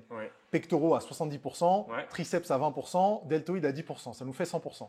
Donc, techniquement, les pectoraux ont soulevé 70 kg, les triceps 20 kg, on schématise à mort. Ouais, je vois bien, c'est clair. Pourquoi je ne ferais pas ça quand toi, tu recommandes de n'utiliser que 70 kg et qu'il soit soulevé exclusivement pour les pectoraux? Bah, théoriquement, tant mieux. Si les triceps et les deltoïdes sont un peu sollicités, on devrait arriver à la même croissance musculaire. Oui, mais encore une fois, ça a provoqué de la fatigue sur des groupes musculaires qu'on n'avait pas envie d'utiliser. Et comment tu fais si tu as envie de faire une séance push et après tu as des exercices pour les deltoïdes et des exercices pour les triceps? Tu prends en compte la fatigue que ça a généré? Comment tu la traques? Comment tu la mesures? Comment tu peux être sûr que ce sera toujours la même fatigue qui est provoquée? Comment tu peux être sûr que la semaine d'après, tes pectoraux, ils n'ont pas soulevé 60 kg ou 80 kg, ce qui fait que la fatigue générée ne sera pas la même, que ça provoque tout un bordel. Donc, j'ai toujours été plus partisan de cette précision presque chirurgicale de me dire non, on veut que les pecs. Au moins, tout est bien partitionné, tout est bien divisé et ça nous permet de gérer plus facilement un programme de muscu. Oui, là où dans ton exemple, en réalité, même pour aller encore plus loin, ce serait peut-être plus du 60% pec, 20 et 20. Là où toi, du coup, pour le même exo, tu préfères un exo qui fait 90% pec, 10-10 pour être sûr que les deux autres ont très peu travaillé et donc ont emmagasiné peu de fatigue. Totalement. Ok. Totalement. Ok, je vois. Après, c'est une école particulière. Tu vois, il y a sûrement des bodybuilders ou des gens intéressés par l'hypertrophie qui y sont arrivés différemment. Mais je pense qu'on a aussi tous notre sensibilité. Moi, je suis quand même très attaché à la technique et c'est quelque chose qui me rassure aussi peut-être d'aller à la salle et de me dire, attends, ma technique, elle est précise, c'est chirurgical. Je sais que je vais optimiser le recrutement de ce groupe musculaire et pas du suivant. Et du coup, c'est ce qui m'a permis de progresser aussi. Et du coup, ce qui explique mieux, et pour les gens qui nous écoutent, c'est que du coup, sur le développé couché, toi, ou sur n'importe quel exercice, tu vas t'entraîner, pratiquer, trouver la trajectoire qui fait qu'au lieu d'avoir 70% sur un groupe 15 et 15, tu es 95% sur ce groupe pour en fait avoir des exercices qui ne seraient quasiment que des exercices d'isolation. C'est exactement ça. Mais qui te permettraient, par leur mise en place, de mettre sûrement plus lourd que sur un exercice d'isolation. Absolument, mais c'est pour ça que je fais beaucoup moins la différence entre isolation et polyarticulaire. Beaucoup moins que moi ou que ce que tu peux voir sur les réseaux? Non, que ce que je peux voir sur les réseaux. En fait, moi, je ne fais pas la différence entre les deux. Un exercice d'isolation, pour moi, il est aussi important et peut générer autant d'hypertrophie qu'un exercice polyarticulaire. Mais parce que tes exercices polyarticulaires, c'est de l'isolation. C'est ça, c'est ça. Et la seule raison, c'est ça le truc. Mais c'est ça. Et la seule raison pour laquelle j'utilise des exercices polyarticulaires, c'est parce que ça peut me permettre d'avoir une courbe de résistance particulière, ou que ça me permet de mieux gérer la technique, ou que ça me permet effectivement d'éviter le recrutement d'autres groupes musculaires. On pourrait dire que, tu vois, un développé couché, c'est la même chose que des écartés couchés, parce que techniquement, c'est une adduction, donc c'est un peu la même chose. Mais sur les écartés couchés, étant donné que le bras de levier est hyper important, peut-être que les fléchisseurs de ton coude vont intervenir de façon à te faire perdre un petit peu le focus sur les pectoraux, d'où l'intérêt potentiellement de faire du développé couché. Tu vois, la logique, elle est toujours un petit peu comme ça. Ok. Et ça me soulève une autre question, et là par contre, j'ai pas la réponse. Du coup, on en a discuté un peu avec Antoine Fourman, oui, bien sûr, où j'avais fait un quiz, et il me dit, tiens, je comprends pourquoi tu as mis ça. Est-ce que c'est mieux un exercice qui entraîne une meilleure activation musculaire? Donc moi, ce que j'avais vu sur l'étude, c'était que le step-up était mieux pour le recrutement des fessiers, mais où l'installation fait que tu peux pas faire un step-up à 100 kg, VS un exercice où tu as une moins grande activation musculaire du groupe en question, mais sur lequel tu vas pouvoir mettre plus lourd. Et donc, au final, le travail de ce muscle va être plus important. Je ne sais pas une fois encore si tu vois ce que je veux t'emmener, mais d'un point de vue, toi qui cherches à avoir un recrutement optimal, qu'est-ce que toi tu favoriserais dans ce cas-là? Un exercice où tu as une meilleure activation, mais où tu vas être moins lourd, ou un exercice où tu as peut-être une moins bonne activation par rapport aux autres groupes musculaires, mais où par contre tu vas pouvoir plus charger? Tu dis ça vis-à-vis, c'est une étude que tu as en tête? Là, en fait, on en a discuté parce que moi, j'avais l'étude sur le grand fessier. Et il trouvait que sur le step-up, il y avait une meilleure activation que sur un squat. Et Antoine me disait, oui, mais nous, dans nos études, on remarque que tu progresses mieux en faisant du squat que du step-up par rapport au mouvement des fessiers. Et en fait, en discutant, on s'est dit, oui, mais parce qu'en fait, sur un squat, tu vas être plus lourd. Donc, ton activation globale et ta progression, elle sera peut-être plus importante que sur un step-up où tu es instable, tu es en unilatéral, tu vois. Tu aurais une opinion là-dessus? Je prendrais plutôt l'exercice où effectivement tu peux mettre plus lourd. Parce que, comme on en a parlé tout à l'heure, la muscu, la progression, elle se fait sur des années. Et donc, l'aspect progression, il est quand même hyper important, peut-être plus même que l'activation, parce qu'au final, c'est pas une séance qui nous intéresse, c'est comment tu vas pouvoir la faire progresser. Donc, dans ces cas-là, oui, je prendrais plutôt celui où tu peux charger plus facilement. Voilà. Pour le côté, pas instanté, mais évolution sur le long terme, planification, etc. À condition que la différence entre les deux exercices, ne soit pas non plus le jour et la nuit. Tu vois. Et je serais curieux de savoir comment le step-up a pu provoquer une meilleure activation du grand fessier. Je la retrouverai, mais en gros, c'était sur études EMG, et après, sur l'étude en elle-même, tu n'avais pas de vidéo où je voyais la manière dont ça avait été exécuté. Juste, ils avaient classé 5 ou 6 exos fessiers. Ok. Tu as déjà testé un EMG? Non, j'ai prévu d'en faire. Je sais que tu en avais fait des vidéos. J'aimerais bien le tester. Tu as eu une expérience particulière? Ouais, je l'ai encore ici, le EMG. J'en avais acheté un il y a quelques années. Le EMG, tu vas voir que pour moi, c'est traître, surtout le EMG de surface, ce que tout le monde utilise maintenant. Le EMG de surface, je pense qu'il favorise les exercices où la longueur musculaire est un peu moins importante. Je pense parce qu'il y a plus de fibres entre guillemets sous le capteur, ce qui pourrait capter plus d'activation. Tu dis ça parce que tu avais trouvé des incohérences et c'est comme ça que Complètement. tu l'expliquerais? J'ai toujours eu des exercices que j'appelle, je ne sais pas si tu les classes aussi dans ces catégories-là, des exercices à forte tension de contraction qui provoquaient toujours, quel que soit le groupe musculaire, une meilleure activation que les exercices à forte tension d'étirement. À l'EMG? À l'EMG. Alors qu'on sait que théoriquement, une forte tension d'étirement pour l'hypertrophie, c'est censé être plus intéressant, plus efficace. Donc, tu vois, cette différence, elle met un peu la puce à l'oreille. Et l'EMG, pour moi, c'est plus intéressant pour tester différentes variantes du même mouvement plutôt que pour comparer différents mouvements sur un même groupe musculaire. Par exemple, comment se placer sur un squat pour avoir le meilleur recrutement sur les fessiers? Avec l'EMG, ce sera plus intéressant que comparer l'activation sur du hip thrust, du squat, du step up, etc. Parce que selon moi, ce sera toujours le hip thrust qui va provoquer la meilleure activation, EMG. Ok, oui, d'accord, je vois. Oui. Ce qui, pour moi, me paraît plus cohérent parce que tu vas réduire le nombre de biais par les activations d'autres muscles aussi. Et ça rejoint un peu l'élément dont on a discuté avec Antoine, qui est qu'en effet, entre un hip thrust où tu vas avoir aussi des ischios, vs un squat où tu as quand même moins d'activation d'ischio, mais peut-être plus de paravertébraux, derrière d'avoir juste une activation. En fait, il faudrait prendre tout. Tu vois, il faudrait avoir et les adducteurs du rachis et les en fait, en tout cas, tous les muscles qui travaillent en synergie, tu vois. Donc là, sur une chaîne postérieure, au moins ischio, fessier et paravertébraux. Ouais, mais c'est une galère. Et je t'avoue que je suis presque persuadé que dans les études en question, ils le font pas. Non, tu as des études qui le font. Moi, j'ai trouvé des études, par exemple, quand je cherchais un peu sur les variantes de pompe, etc., tu vois, où là, ils prennent beaucoup de muscles en même temps. Sur les tractions aussi, il y en avait pas mal, où du coup, tu vois, ok, voilà comment agissent le triceps, les muscles des avant-bras, les muscles fixateurs, etc.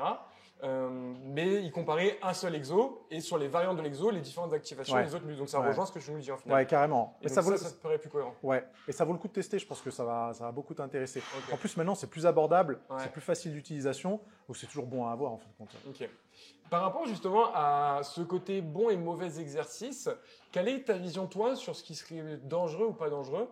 Ça m'intéresse d'avoir ton opinion. Nous, c'est un sujet qui fait beaucoup débat en tant que pro de santé, que ce soit les kinés, les ostéos sur les réseaux sociaux, sur la bonne manière de réaliser un squat, un deadlift. Tu as fait une vidéo sur le squat il n'y a pas longtemps d'ailleurs.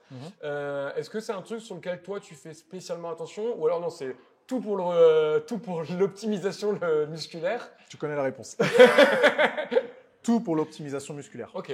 Est-ce que ta question, ça veut dire, est-ce que je supprime des exercices volontairement ou est-ce qu'il y en a que je déconseille? Oui. Ouais. Non. Donc par exemple, si demain, le Jefferson Curl, tu vois ce que c'est? Ouais. Et si demain tu te rends compte que le Jefferson Curl est le meilleur exo pour activer l'ischio, tu bombarderas il est dans ma séance ischio le lendemain. C'est sûr et certain. Ok. C'est clair et net. Après, encore une fois, ça revient à ce qu'on disait juste avant, le Jefferson Curl. Est-ce que je vais pouvoir le faire progresser? Est-ce qu'il va bien s'associer aux autres exercices de ma séance ischio? Il y aura sûrement d'autres questionnements. Mais si j'ai la preuve par A plus B que c'est un mouvement de fou, oui, je le mets. Tu vas me dire que c'est le cas? J'ai pas d'études sur le Jefferson. Et là, tu parles pour toi ou tu le préconiserais aussi pour monsieur, madame, tout le monde? Ah, ça, c'est une bonne question. Pour moi, déjà, c'est sûr. Il intégrerait ma séance. Pour monsieur et madame, tout le monde, non, il y aurait sûrement d'autres choses à prendre en compte. Il y aurait d'autres choses à prendre en compte. Non, la réponse serait probablement un peu plus compliquée. Il faudrait approfondir un petit peu le sujet. Ok. Parce que du coup, toi, tu bombardes parce que t'es pas spécialement blessé, t'es pas spécialement sujet aux blessures et tu te dis, je vais être progressif et ça suffira à faire en sorte que le mouvement est bien toléré. Exactement. En plus, je pense connaître mon corps par cœur maintenant. Et donc, s'il y a un truc qui va pas, je pourrais l'identifier très très rapidement. Donc moi, je le mettrais direct dans ma séance. Ok. Et donc, il n'y a pas d'exo qui pour toi, enfin, je vais la reformuler, est-ce que pour toi, il y a des exos qui sont mauvais ou moins bons pour un pratiquant de musculation? Vraiment, j'ai pas d'exemple qui me viennent en tête comme ça. Pour moi, c'est pas l'exercice qui poserait problème, c'est plutôt son exécution. Donc, automatiquement, je ne viendrai pas en supprimer ou en déconseiller en particulier. Tu vois, là, c'est un endroit où je pense que je te rejoins moins. Parce que, comme je disais tout à l'heure, moi, j'aime bien ce côté un peu balance bénéfice-risque. Par exemple, si je prends l'exemple du tirage vertical, il y a, pour moi, mis à part certains cas particuliers, peu d'avantages à venir tirer derrière la nuque. De recrutement musculaire, donc autant faire tirer les gens devant la nuque avec la barre qui va arriver au niveau des clavicules, etc. Le développer un strict press, je préfère largement quelqu'un mettre la barre devant les clavicules plutôt que mettre la barre derrière la nuque. Et là, ça, je le garderais peut-être plus pour des pratiquants d'haltérophilie ou de certains sports qui auraient besoin de cette amplitude, parce qu'en fait, les contraintes dans les tendons ou dans l'articulation vont être très très très très importants et les gains avantages musculaires ne seraient pas spécialement plus intéressants. Mais tu sais que là on est d'accord. Mais là tu dis ça en partant du principe que le tirage nuque ou le développé nuque serait plus efficace que la variante devant. Je pense pas que ce soit le cas. Non. Ah ouais. Donc tu veux dire que si demain on me montrait que le tirage nuque provoquait un meilleur recrutement du grand dorsal que le tirage poitrine, est-ce que je mettrais le tirage nuque dans mon programme de muscu? Alors ça c'est une première question, mais tu m'as répondu oui, c'est ce que tu m'as dit pour le Jefferson Curl. Je pense que tu le ferais. Mais moi, ce que je me dis, c'est plutôt si tu vois quelqu'un qui dit « Ok, moi, je fais ça régulièrement, est-ce que tu le laisserais… » Enfin, ou j'ai envie de faire ce mouvement, est-ce que tu le laisserais faire ou est-ce que tu l'orienterais sur un autre? Non, effectivement, je l'orienterais sur un autre. Je l'orienterais sur un autre parce que, tu l'as bien dit, la balance bénéfice-risque, pardon. J'ai pas dit risque. Ça, je l'ai pas dit, Nassim. Je suis désolé. La balance bénéfice-risque. Ça, je l'ai dit. Moque-toi, vas-y. Bénéfice-risque, elle doit être prendre en compte. Donc sur ça, on est totalement d'accord. Donc oui, je ne vais pas laisser quelqu'un faire un exercice qui n'apportent pas de bénéfices supérieurs, alors qu'ils pourraient être effectivement un peu plus risqués. Ok, donc je pense que j'avais mal formulé ma question initiale pour ça. Et donc maintenant qu'on a cet élément-là, d'après toi, mis à part ces deux dont on vient de parler, est-ce qu'il y a d'autres exos comme ça où tu te dis, ou alors d'autres variantes que tu minimises ou que tu maximises en disant, ok, en faisant ça, tu as peut-être moins de contraintes, ou tu vas peut-être mieux le ressentir, ou tu seras peut-être mieux, et d'autres que tu préfères. Ou alors, ça se trouve, non, tu laisses faire leurs adhérents, ou tes adhérents, ou tu laisses faire la personne, ou tu vois tes routines habituelles. Ah ouais, je comprends. J'ai pas d'exercice qui me viennent en tête. T'en as, toi? Jefferson Curl, tu considères que c'est un risqué? En fait, Jefferson Curl, pour moi, ça reste un mouvement qui est difficile pour les douleurs de dos. Okay. Donc, en cas de hernie discale, etc. Une fois encore, pour ceux qui m'écoutent, je vous invite à aller voir ce que racontent les chroniques de la douleur, qui lui a un peu un discours différent. Donc, c'est intéressant d'avoir son point de vue aussi. Il y en a qui sont très genre, le corps s'adapte, faites les mouvements musculaires progressifs. Et là où moi, j'ai une vision peut-être un peu plus, oui, il s'adapte. Mais une fois encore, je trouve que sur un bon deadlift, si tu veux les ischios, bah, tu le fais en Romanian ou en jambe tendue et tu auras les points positifs. Par contre, pour tes disques et tes ligaments, ce sera beaucoup moins difficile à encaisser. Le développer derrière la nuque, franchement, j'en faisais beaucoup quand je faisais du crossfit parce que ça m'aidait pour la partie du crossfit. Mais depuis que je fais plus de crossfit, je l'ai arrêté parce qu'il me faisait quand même des douleurs dans les épaules et je le trouve plus difficile là où maintenant je le fais en tirant. Le CC squat, tu vois, pour moi, il me paraît bien parce que tu as une grande tension d'étirement, si pas de bêtises, au niveau du quadriceps. Ouais, absolument. Mais par contre, tu as aussi beaucoup de contraintes au niveau rotulien. Et chez des personnes qui ont une sensibilité sur une tendinite rotulienne ou un syndrome fémoro-patellaire, donc le cartilage du genou qui serait un peu douloureux, j'aurais tendance à vraiment ne pas le mettre parce que je me dis au pire, va faire du leg extension en supplément pour avoir un peu plus d'isolation et fais du squat normal. Tu vois, c'est des petites variantes. Mais une fois encore, je pense que c'est là où on n'a pas le même métier, on n'a pas les mêmes personnes en face de nous. Et c'est des recommandations que moi j'ai parce que j'ai des gens qui ont des douleurs et qui sont blessés. Ouais, je comprends totalement. Et je pense que si toi, ça fait 10 ans que tu pratiques, depuis 18 ans, tu dealais avec des douleurs, tu faisais de la kiné, ça allait mieux, mais ça revenait, etc. Peut-être que tu aurais une vision aussi qui serait très différente. Et qu'aujourd'hui, tu as la chance de pratiquer librement, de pouvoir avoir un gros volume d'entraînement et de bien le tolérer. Et ce qui fait qu'aujourd'hui, tu es beaucoup plus libre dans ton choix d'exercice. Ouais, totalement. Après, tu vois, on n'est quand même pas à l'opposé. Hein. Non. Tu vois, on n'est quand même pas à l'opposé. On se rejoint quand même sur pas mal de trucs. On traite de l'humain de toute façon. Donc, Tout à fait. Mais oui, je te rejoins plus que je suis en désaccord avec ça, hein, carrément. Ouais. Ok. Et par rapport à ça, tout à l'heure, tu en as parlé un tout petit peu de la génétique. Là, sur ce côté, à quel point on peut tolérer ou non certains exos, d'après toi, quelle est la part de génétique? Là, il n'y a pas de données, c'est juste ton opinion personnelle ou ton ressenti ou l'expérience avec tes clients. Est-ce que tu as souvent des gens qui se blessent? Est-ce que personne se blesse? Est-ce que tu saurais dire? Est-ce que tu as une idée là-dessus? Je ne saurais pas faire je ne saurais pas estimer en termes de proportion, mais effectivement, je trouve qu'il y a quand même beaucoup de gens qui se blessent. Quel est le rapport avec la génétique? À quel point c'est un rapport avec les génétiques, ce serait difficile à estimer, mais c'est clairement une réalité. Et à des degrés différents en fonction des personnes. Parce qu'on peut donner la même séance à 10 personnes, 10 clients de ma salle de sport, là, on peut leur donner la même séance. Certains vont progresser de fou, certains, ça va provoquer des douleurs, d'autres vont régresser, d'autres vont stagner. Donc ouais, c'est quand même assez variable. Et ça, tu le remarques, on va dire à peu près à mode de vie équivalent. À mode de vie équivalent. Ouais, même si tout le monde est différent. Au bout d'un moment, des gens qui ont à peu près la même mode de vie, tu vois que tout le monde ne réagit pas pareil. Absolument. Après, on ne connaît pas tout de leur vie.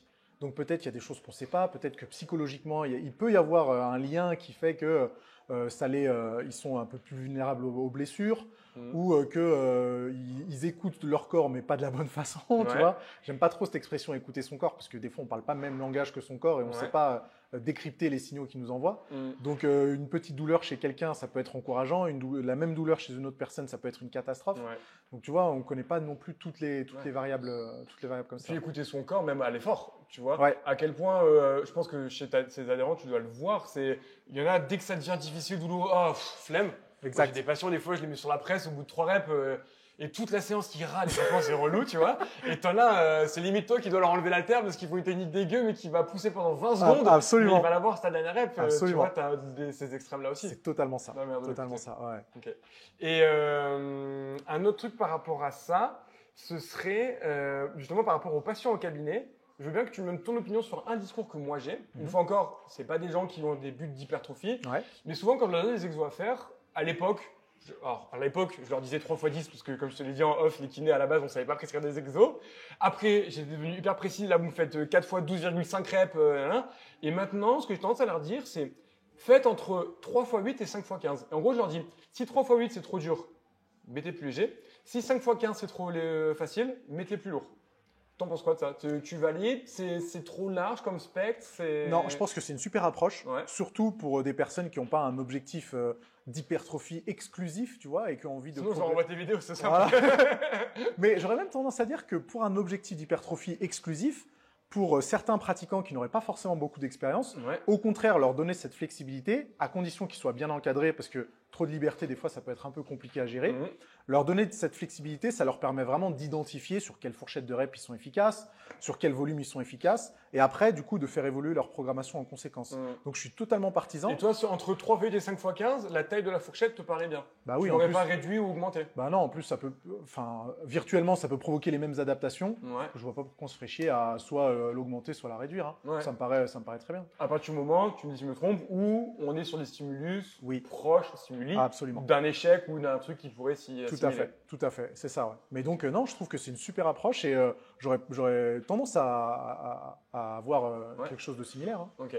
Et par rapport aux clients que tu peux avoir, comment toi tu gères justement, tu vois, on en parlait, tu as été peu blessé, donc ta vision elle est peut-être différente de la mienne qui moi voit Ouais. des gens blessés toute la journée. Ouais. Comment tu arrives à faire la part des choses quand tu donnes des conseils ou même avec des clients ou quand tu parles en one-to-one entre bah voilà mon expérience personnelle, ce qu'elle m'a appris, voilà ce que dit la science, parce que c'est un truc je sais sur lequel tu es assez friand quand même d'avoir des littératures, et voilà ce que mon expérience de coaching a donné. Comment tu arrives à mélanger ou à prendre la part de ces trois éléments? Je prends quand même du recul vis-à-vis de ma pratique perso.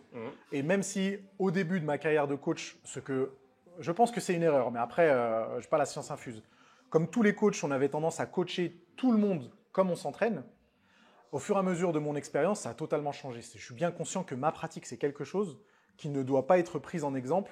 Et le fait que je ne me sois jamais blessé, ce n'est pas quelque chose qui est à prendre comme exemple. Donc, je vais plutôt avoir une approche qui est presque à l'opposé, anticiper les problèmes qui pourraient arriver et du coup faire preuve de beaucoup de précautions dans la sélection d'exercices, jusqu'où on peut aller dans l'effort, l'intensité des séances, etc. etc.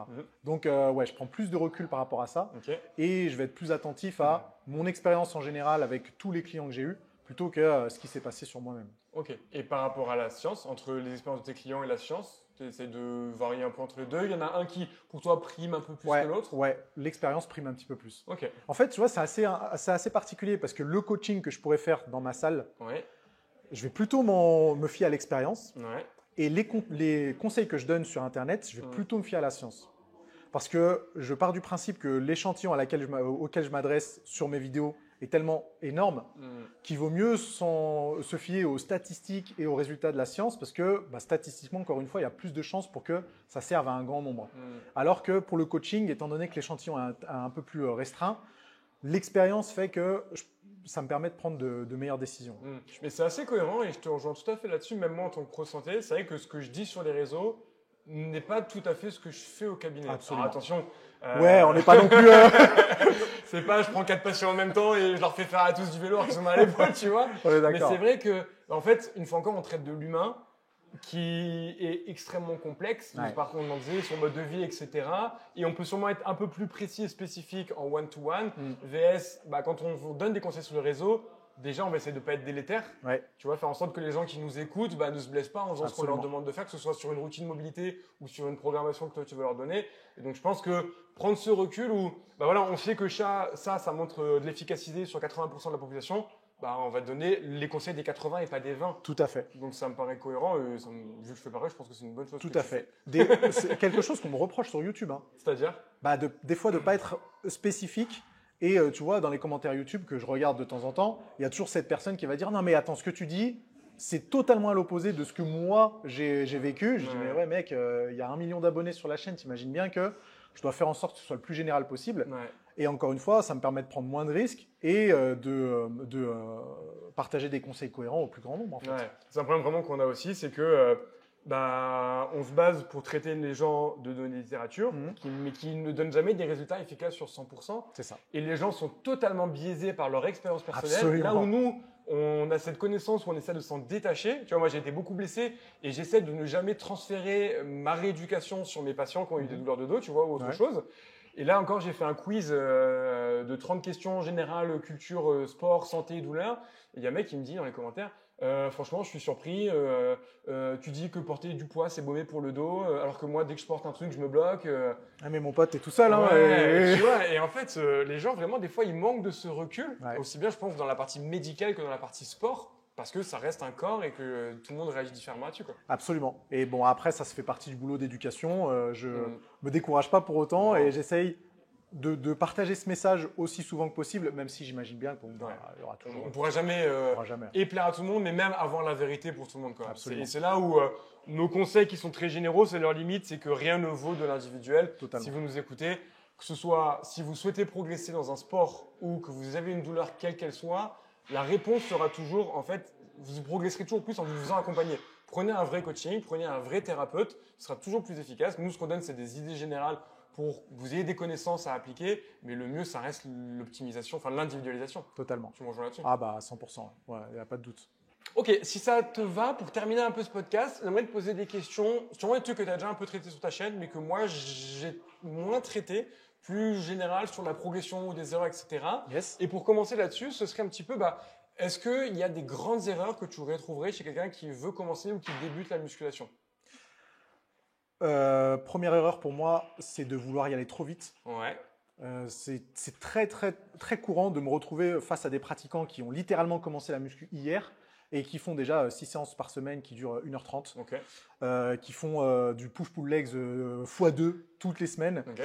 Et ça peut ne pas être problématique, mais il y a quand même de fortes chances pour que ça le soit. À quel niveau? Au niveau du volume d'entraînement, au niveau de l'intensité, quelles sont quelles sont tes possibilités de progression si tu as déjà commencé la muscu avec 6 entraînements par semaine? Tu fais quoi dans 2 ans ou dans 3 ans? Tu fais 14 séances? C'est pas possible. Alors que tu aurais très bien pu te progresser avec 3 séances par semaine pour commencer. Okay. Donc, c'est plutôt dans ce sens-là. Première erreur pour moi, ça dépend de la tranche d'âge, mais en général, quand on commence la muscu à la vingtaine, on a tendance à vouloir y aller trop vite, trop rapidement. De toute façon, je te rejoins, quel que soit le sport, en réalité. Tu reprends la course, tu commences la course à pied. Tu vois, toi, tu as commencé à 4, mais une fois encore, tu étais expérimenté. Moi, les gens, je leur dis, si vous commencez à 4, ok, mais vous commencez par 10 minutes, tu vois, par sortie. Donc, en effet, là-dessus, quel que soit le sport, je pense que… On est d'accord. Ouais, ok. T'en vois d'autres? Des gros trucs ou pour toi, c'est le numéro 1 Pour moi, c'est quand même le numéro 1. Et si je devais en donner d'autres, j'aurais tendance à dire que les pratiquants maintenant, c'est vraiment une phrase de boomer ça. Ouais. Parce qu'en fait, non. Tu sais que j'ai appris que dire qu'on est un boomer, c'est encore plus boomer. Ah ouais? Ouais, vraiment. Double boomer. Ah ouais, double boomer. Ne vous désabonnez pas de ma chaîne, s'il vous plaît. Non, le fait de vouloir changer trop souvent de programme de musculation, même de programme de sport, de ne pas laisser le temps au programme de provoquer des adaptations et de la progression et de se dire, ah mais non, ça ne marche pas parce que je n'ai pas progressé sur ces 8 dernières semaines. 8 semaines, c'est assez court. Même si on peut progresser en 8 semaines, en général, il faut quand même laisser un petit peu plus de temps. Et surtout, le fait de s'investir dans un programme, de le terminer et d'en dresser des conclusions, même si ces conclusions ont été négatives, au final, ce sera toujours une progression parce que ça te permettra de dire, OK, ce programme-là, je ne l'ai pas forcément bien aimé, je m'y suis pris de la mauvaise façon, je vais pouvoir modifier ça pour provoquer de la progression. Là, on se retrouve avec des choses qui sont toujours inachevées. C'est inachevé, c'est inachevé, c'est inachevé. Et forcément, on n'optimise pas forcément la progression. D'après toi, la durée minimum d'une prog, ce serait quoi pour commencer à avoir des effets? La réponse facile, ce serait 12 semaines. Ouais. Mais en fait, 12 semaines, c'est aussi bien quelque chose qui a été décidé parce qu'effectivement, ça peut provoquer des adaptations.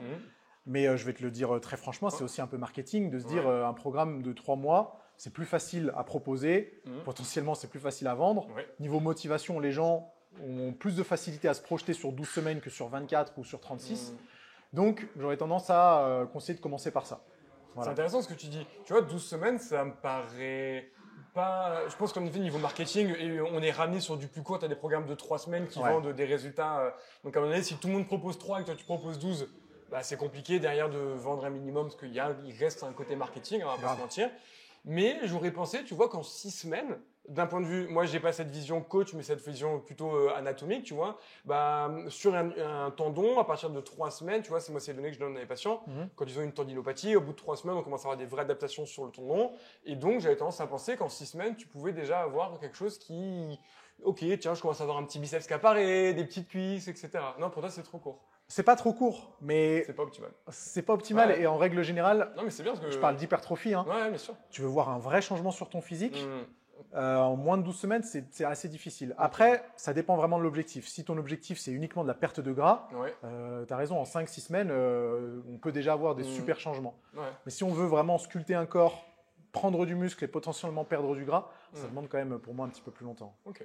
Et d'un point de vue du sport santé, sport de manière générale, ce serait quoi le bon volume pour une personne? Évidemment, ça va dépendre de son sommeil, sa récup, etc. Mais quelqu'un d'un individu un peu lambda, tu vois, qui fait des heures de bureau, qui a un peu de temps pour s'entraîner, ce serait quoi l'idéal? Est-ce que c'est 14 fois comme toi? Non. Est-ce que c'est 0? Enfin, tu vois, dans l'idée, ce serait quoi pour toi?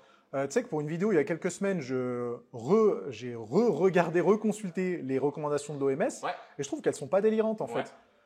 C'est, je crois, entre 150 et 300 minutes par semaine d'activité d'endurance et 2 séances, il ne spécifie pas, je crois, la durée, 2 séances de résistance, enfin de travail musculaire. Je trouve que c'est pas mal en fait. Donc toi, moi, je suis assez en accord avec elle. Je trouve que c'est pas mal. Je trouve même que c'est assez, comment dire, assez important par rapport à une personne sédentaire qui ferait virtuellement pas beaucoup de sport. Donc ça demande quand même des sacrifices, ça demande une organisation. Mais moi, je trouve que c'est quand même pas mal pour être non seulement en bonne santé, pour se voir progresser.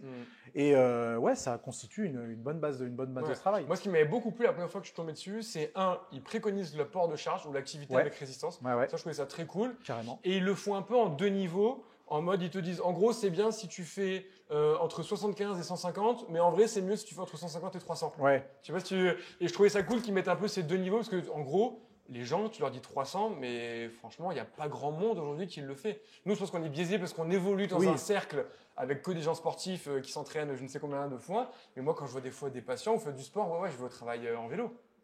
Tu vois. Et d'ailleurs, tu leur dis non, de ça c'est bien, maintenant tu me rajoutes 300. En fait, des fois, tu te dis, mais t'es tellement des années-lumière que c'est bien qu'il ait splitté pour pas décourager tout le monde non plus, quoi. Absolument. Et puis, il faut se dire que c'est aussi quelque chose qu'on peut aspirer à compléter, c'est-à-dire on commence avec moins forcément, et puis au fur et à mesure de la progression, de l'adaptation de son emploi du temps, on peut envisager de faire un petit peu plus. Mais je trouve que les recommandations de l'OMS, elles ne sont pas délirantes, elles sont plutôt bien, et j'aurais tendance à dire que c'est j'avais été agréablement surpris, pareil sur les enfants, les personnes âgées, les femmes enceintes et tout, elles sont assez cool, les femmes enceintes font du sport, enfants porter du poids, les vieux aussi, enfin... Franchement, elles sont assez carrées, je trouvais, là-dessus. Je pense qu'avec toutes les recherches qui ont été faites, maintenant, on sait vraiment ce que ça implique d'être en bonne santé d'un point de vue sportif. Et forcément, les recommandations, elles vont dans ce sens. Donc, tant mieux. Tant mieux. Ok. Par rapport à la progression, justement, et au sport, moi, j'ai des patients en cabinet, je ne sais pas quoi leur répondre. Je les vois venir. J'arrive à le dire avant eux.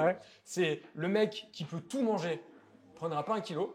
Mais qui peut se buter à la salle, se envoyer 8 shakers de prot, va galérer à prendre du muscle. Alors vraiment, j'exagère évidemment les traits, mais tu le vois, ce pratiquant-là. Est-ce qu'on sait aujourd'hui pourquoi est-ce que tu as des gens comme ça qui ne prennent pas et tu as le spectre opposé qui est plutôt moi. C'est moi, je fais quelques pompes, je vais vite prendre du muscle. Par contre, je m'arrête de m'entraîner, je mange mal, je vais vite prendre du gras aussi. J'en ai aucune idée. Eh ben super, fin de vidéo. Merci beaucoup. Pensez à vous abonner à la chaîne de Nassim. Ok, non, il n'y a rien là-dessus. J'en ai aucune idée. Non, franchement, on ne sait pas. Ça fait partie des grands mystères. Je suis dégoûté, je suis venu à Lyon que pour ça, tu sais. Mais mec, si j'avais craqué le code, je peux te dire que j'aurais fini le jeu là. Donc on sait pas. Mais non, on sait pas pourquoi il y a autant de différences et vraiment des différences, comme tu dis, des fois c'est même pas du simple au double, c'est x10 sur le potentiel de croissance musculaire, sur les différences de métabolisme, sur la capacité à prendre ou à perdre du gras. C'est quand même encore très différent. C'est lié à la génétique, mais on ne sait pas à quel point. Ouais, c'est des fois le piège, je trouve, derrière, c'est la génétique. C'est que c'est un mot un peu facile. Bah oui, parce que ça englobe un tas de trucs. Il y a trop de trucs. Alors sûrement parce qu'on n'a pas encore tout compris du fonctionnement de plein d'éléments, mais des fois c'est un peu la réponse facile. Oh là là, il s'est blessé, c'est sa génétique, il ne progresse pas, c'est sa génétique. Des fois ils ne progressent pas parce qu'ils font juste n'importe quoi aussi. Mais donc tu les vois un peu ces personnes-là, ces deux profils. Je les vois H24. Ouais. Après, le truc encourageant, c'est que tous ces profils peuvent progresser, mais à des vitesses différentes. Ouais. Donc c'est surtout ça que j'aime transmettre, c'est que faut pas se sentir découragé ou au contraire se sentir complètement stimulé par soit une génétique avantageuse ou d'autres choses qui vont vous permettre de progresser plus rapidement ou moins rapidement. Il faut juste essayer de mettre toutes les chances de son côté pour progresser. Ouais. Et j'ai jamais eu un client qui n'a pas progressé. Par contre, effectivement, des clients qui ont progressé un peu moins que ce qu'ils imaginaient ou que moi-même ce que j'imaginais, ça c'est déjà arrivé et ça continuera d'arriver. Et pour l'instant, personne n'a craqué le code. pour faire progresser tout le monde de la même façon. Ouais. Non, ça, je pense que ça n'arrivera pas. Mais ça, je pense que c'est mort. Par contre, ou alors peut-être un truc qu'on connaît pas encore, mais déjà essayer de le comprendre, tu vois. Ouais. Ok, est-ce que c'est parce que eux, leur corps va consommer plus de ça ou va consommer moins de ça, tu vois, ou là, je pense qu'il y a un élément qu'on arrivera à comprendre un jour. Je pense aussi, mais sans pouvoir le changer peut-être, tu vois, mais à mon avis, c'est un cocktail entre, je sais pas, synthèse des protéines qui fonctionnent différemment, un profil hormonal qui est un peu différent, une morphologie qui est un peu différente, une tolérance à l'effort, certains caractères psychologiques. Et en fait, tu as tellement de variables qu'une fois associées, multifactoriel, on sait pas exactement d'où ça vient. Bah, c'est un peu comme, c'est vrai que tu vois, plus je fais de vidéos sur YouTube, plus la plupart des conclusions de mes vidéos, c'est multifactoriel. Mais grave. Là, j'en ai fait une sur les crampes. Il y a les gens aiment pas. Hein. Ah ouais, ils aiment pas, mais il y avait un super article qui est sorti où il répertoriait en fait une nouvelle théorie sur les crampes. On ne croit plus maintenant c'est tu manques de magnésium, on ne croit plus c'était déshydraté. Et en fait, c'est multifactoriel. Et ils sortent un énorme tableau sur, ok, voilà les éléments, génétique, médication, ancienne blessure, type d'entraînement, hydratation. Donc impossible de savoir précisément. Non, et teste et vois, tu vois. Et douleur de dos, multifactoriel. Ton stress, ta génétique, tes antécédents de blessure, l'image que tu as de ton dos, est-ce que ton grand-père s'est fait opérer, etc., etc. Et toi, tu trouves ça frustrant? Ah ouais, de ouf. De ouf, mais ça se retrouve aussi mon métier après. T'as mal au dos, ben c'est limite ce que je vends sur les réseaux indirectement parce que mon but c'est de faire bouger les jambes. Fais 3 exos pour le douleur de dos, si t'as pas un bilan, il peut aussi bien te faire du bien que du mal, les 3 exos que je vais te montrer, tu vois. Et puis un exo peut te faire du bien à un moment donné et te faire du mal 6 semaines plus tard, tu vois. Mais comme toi, tu vois, tout à l'heure on parlait de la fourchette entre ce 3x8 et ce 5x12. Bah oui, ça peut aussi bien être bon comme ne plus du tout te correspondre. Carrément. Une fois encore, on traite de l'humain et donc tu as des généralités, mais derrière, rien ne vaut la spécificité de l'individu. J'avoue que c'est frustrant, mais après aussi, c'est stimulant. C'est stimulant. On se dit, il y a encore des choses à apprendre. Et puis, ça nous permettra d'affiner aussi notre discours au fur et à mesure des années. Donc c'est cool. Mais de toute façon, oui, personne ne réagit de la même manière. Et c'est là où c'est compliqué de balancer des grandes règles. Par rapport justement au fait qu'on ne réagit pas de la même manière, quand je fais beaucoup de crossfit, il y avait un truc qui était religion. Mais je pense que ça allait dans la muscu aussi, c'est le shaker de whey après la séance. À quel point est-ce qu'il est vraiment important? À quel point il est valable pour tout le monde aussi? Je pense que ça dépend évidemment de ton mode de vie, ta nutrition une fois encore, mais tu as des trucs là-dessus? À quel point il est important? Il est probablement moins important que ce que tout le monde imagine. Donc tu ne vas pas mourir si tu ne prends pas ton shaker à la fin de ta séance d'entraînement. Tu ne vas pas mourir si tu ne le prends pas 1 heure à la fin de ta séance d'entraînement non plus. La première variable à regarder, c'est vraiment ton quota quotidien de protéines, quel que soit le timing des nutriments. Et maintenant, tu vois, je prends un peu la démarche opposée, c'est-à-dire que je recommande de ne pas consommer son shaker de protéines immédiatement après sa séance d'entraînement. Je conseille plutôt d'attendre que le rythme cardiaque redescende, qu'on soit dans de meilleures conditions pour commencer à assimiler et à digérer. Je pense que tu connais la différence entre système nerveux sympathique et parasympathique. Donc, de finir une séance d'entraînement, ton rythme cardiaque, il est toujours à 110 et que tu t'ingurgites ton shaker de prot, c'est probablement pas les meilleures conditions. 190 plutôt que 110, non? 190 110, c'est bas, non? De rythme cardiaque? Ouais. Tu finis une séance de muscu à 180. Ah, mais toi, non, tu fais du crossfit. Moi, mais nous, c'est pas du sport, vous. Ah oui, d'accord, oui, ok. Je dis 110, mais 110, t'as fait l'échauffement normalement. Ah, mais nous, on est des feignants, on fait de la gonflette. Oui, muscu, autant mais même crossfit, c'est encore pire du coup. Bon, bref, tout ça pour dire que. C'est mieux d'attendre d'avoir redescendu. Exactement. Quel que soit le niveau duquel t'es parti. Exactement. Avant de le consommer. Voilà, tout à fait. Mais tu n'as pas besoin non plus de 3 heures. En général, en quelques minutes, ça peut être fait. Mais il faut quand même prendre le temps de le faire. Et du coup, c'est pas non plus si important que ça si le quota journalier a été atteint. Et donc ça, c'est intéressant. Un autre point aussi que je voulais te demander, tu en as parlé aussi sur ta chaîne, mais ta vision a quand même pas mal changé depuis que tu t'es mis à la course à pied. Quel est d'après toi l'élément qui te manquait? Parce que tu dis que tu as eu plein de bénéfices, que tu avais des croyances ou des peurs en tout cas sur ton physique, tes perfs qui n'ont pas été celles que tu pensais. Qu'est-ce qui t'a manqué qui fait que tu as eu ça? Les connaissances, tout simplement. Et le fait de me dire que, étant donné que je faisais jamais de course à pied, les rares fois où j'en ai fait, et c'est vraiment, ça se compte sur les doigts d'une main, après un footing, j'étais carbonisé parce que je ne savais pas à quelle allure il fallait le courir. Et tu m'étonnes que ce footing, il compromettait ma séance de musculation de la veille du soir même ou du lendemain. Et du coup, je me disais, mais attends, c'est pas possible, on ne peut pas combiner les deux. Comment tu veux que je cours le matin? Je suis complètement mort à la fin de mon footing et il faut que je fasse une séance après. C'est hors de question. Mais maintenant que j'ai progressé, que j'ai accumulé quand même un petit peu de connaissances là-dedans, je me rends compte déjà que la course à pied, c'est pas sprinter à chaque fois. Il y a des courses, il y a des sorties qui sont très faciles et qui doivent être faciles et qui du coup ne vont pas compromettre ton efficacité à la muscu. Et si ton programme est bien constitué, il y a quand même moins de risques pour que ça ait un Tu effet. sais, quand je t'écoute, j'ai l'impression que tu as fait l'erreur débutante que tu as dit qu'il fallait pas faire. Exactement. Exactement. C'était totalement ça. Ouais. Donc ouais, le fait de prendre un petit peu de recul et de tester vraiment par moi-même avant de dire attends, le cardio c'est de la merde, faut surtout pas toucher à ça si ton objectif c'est d'être une montagne de muscles. Du coup, ça m'a clairement fait changer d'avis. Ouais, de toute façon, je pense qu'aujourd'hui, les interférences entre cardio et muscu sont de moins en moins problématiques. En tout cas, le sont moins que ce qu'on l'imaginait. Ouais. Je pense que le CrossFit a fait du bien à cette croyance-là, qu'on ne pouvait pas combiner les deux. Ouais. Et que, un petit peu, que, tu vois, comme on le disait, bah oui, chez quelqu'un qui veut encore optimiser les 5 derniers pourcents, ok, le cardio peut-être limité ou le faire comme tu fais, très séparé, vraiment à distance. Mais qu'en réalité, pour la plupart des pratiquants, mis à part si vraiment tu cours un sprint et juste derrière tu fais ta muscu, il y aurait peut-être moins d'impact que ce qu'on pourrait imaginer. Ah ben complètement. Et je veux dire que même pour mon cas perso, on a tendance à penser sur les réseaux que limite c'est mon métier, que je suis sportif de haut niveau. C'est pas du tout le cas. Non. C'est pour ça que Passionné de haut niveau. Voilà. Mais c'est pour ça que demain on verra jamais aux Jeux Olympiques un marathonien qui fait 95 kilos. Nassim. Non, Ouais, ça arrivera jamais. Ouais. Et de la même façon qu'on verra jamais une montagne de muscles courir un marathon en 2h10. Ça, c'est clair et net, ça arrivera jamais. Mais on peut quand même se rejoindre en disant on peut être plutôt très bon en hypertrophie et plutôt très bon en course à pied. On ne sera jamais élite dans les deux en même temps, mais qui a envie de le faire de toute façon. Mais ce qui est un peu ce que prend le CrossFit en réalité, tu vois. Cette phrase, elle vient pas du CrossFit, mais je trouve qu'elle le définit bien. C'est quand tu dis CrossFit, t'es premier nulle part, mais t'es deuxième partout. Ouais, tu voilà. vois. Bon, Greg, la première fois que je l'ai dit, il m'a dit t'es plutôt troisième ou quatrième. mais dans On l'idée, comprend l'idée. tu vois, c'est un peu ça. Et en effet, si ton but c'est d'être premier en musculation ou en marathon, Tu fais que de la muscu. ne fais que ça. Voilà. Mais si ton but c'est d'être un peu bon, etc., et en bonne santé, en fait, les interférences sont pas si problématiques C'est ça. que Et ça. on se rend compte au final qu'on peut quand même être limite très bon, hein, Oui. en fait. Oui. Limite très bon dans deux choses. Mm. Ça demande du temps. Par contre, ça demande du temps, de l'investissement, des sacrifices. Mais c'est quand même possible. Et je te garantis que j'ai quand même bien envie de faire un marathon en moins de 3 heures, hein, Ouais. en gardant ma masse musculaire. Donc je m'entraînerai. C'est prévu pour quelle année? Ah, ça, je sais pas. Il Ça- se mouille, mais pas trop. je me mouille pas plus que ça. Mais maintenant, en fait, surtout si je dis ça, c'est qu'il y a eu des précédents. On a vu des personnes le faire. Les athlètes hybrides, Exactement. de gens qui sont à la mode. Exactement. Donc maintenant, ces personnes-là ont eu le courage d'ouvrir le chemin.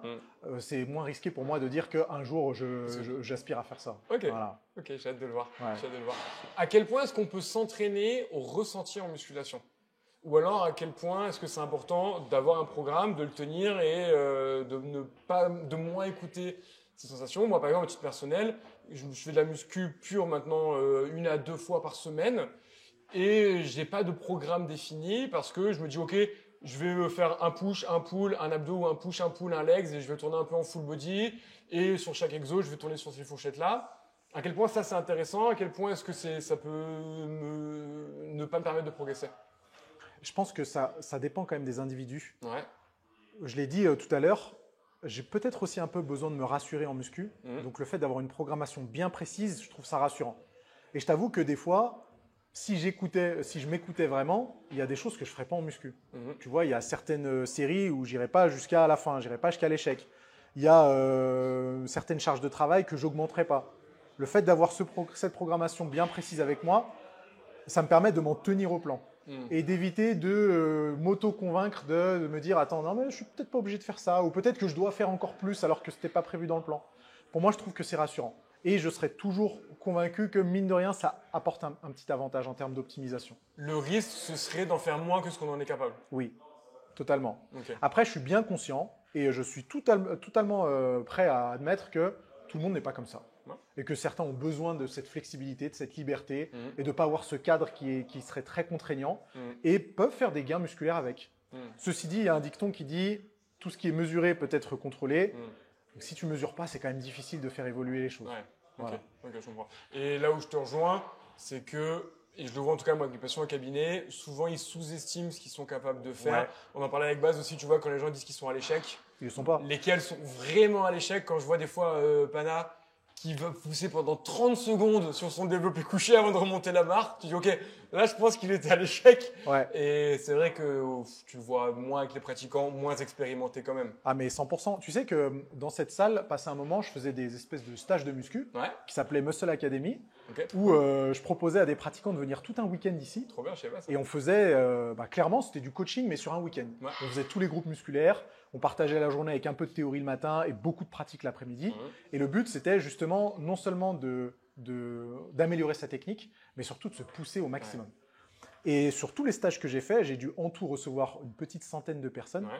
Le nombre de personnes qui savaient exactement ce que c'était aller à l'échec, ça s'est compté sur les doigts d'une main. Tous les autres étaient loin, voire très loin de l'échec. Ça m'est arrivé plein de fois d'avoir des pratiquants et des pratiquantes, parce qu'il y avait aussi des femmes qui venaient, se retrouver sur un hack squat ou sur un squat guidé, de dire mon échec, c'est 10 reps à 60 kg, et qui se retrouvaient à faire 20 reps à 60 kg. Mec, fois 2. Et là, ça m'a ouvert les yeux. Je me suis dit, mais attends, mais si tous les pratiquants sont comme ça, donc il va falloir que j'adapte mes conseils et de conseiller un peu plus souvent, d'aller se mettre dans le rouge. Parce que même si je conseille ça, il y a de fortes chances pour qu'ils ne le soient pas réellement. Donc, s'ils veulent vraiment progresser, il va falloir quand même y aller franchement. C'est marrant. Tu sais que chez les kinés, avec Greg, on donne cours à des kinés, je te disais, et on fait de la pratique, et on leur demande à tous d'aller chercher un 1 RM en deadlift. Ah, trop bien.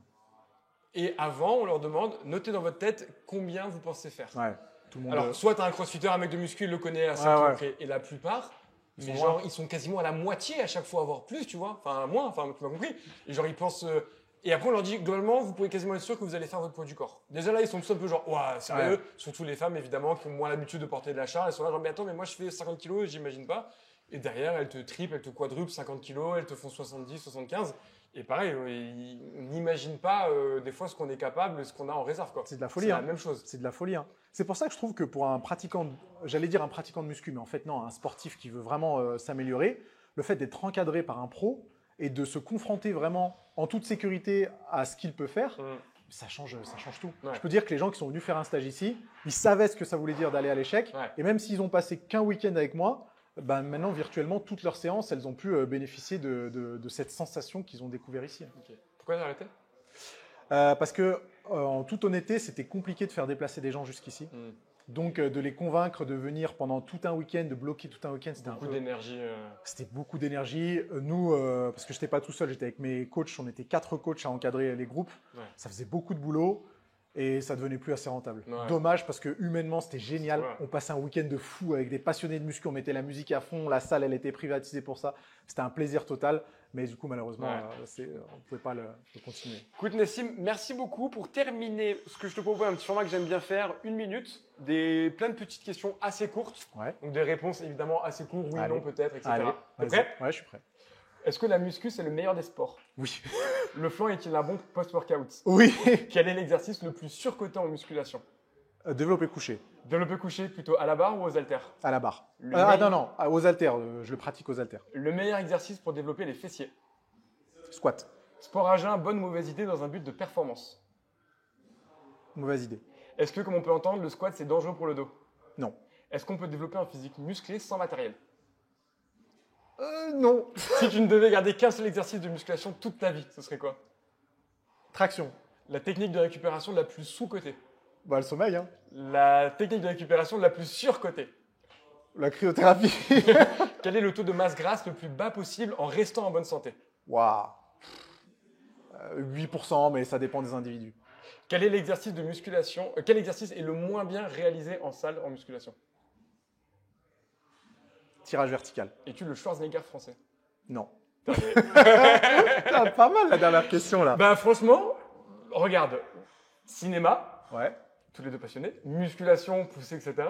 En vrai, il te manque plus que la politique. La politique, ministère des Sports dans quelques années, tu vas voir. Je sais que tu en avais parlé. J'en avais parlé, Écoute, on va finir justement là-dessus. Allez, super. Merci beaucoup pour ton temps, pour tes réponses. C'était ultra cool. Est-ce qu'il y a un élément dont on n'a pas parlé, qui te paraît pertinent, qu'on n'a pas abordé ? Non, c'était très intéressant. Tu vois que les sujets sur lesquels on était en désaccord, en général, c'est pas vraiment des désaccords, mais tu vois, c'est une façon de formuler les choses. Et puis, effectivement, moi, mon kiff, c'est l'hypertrophie.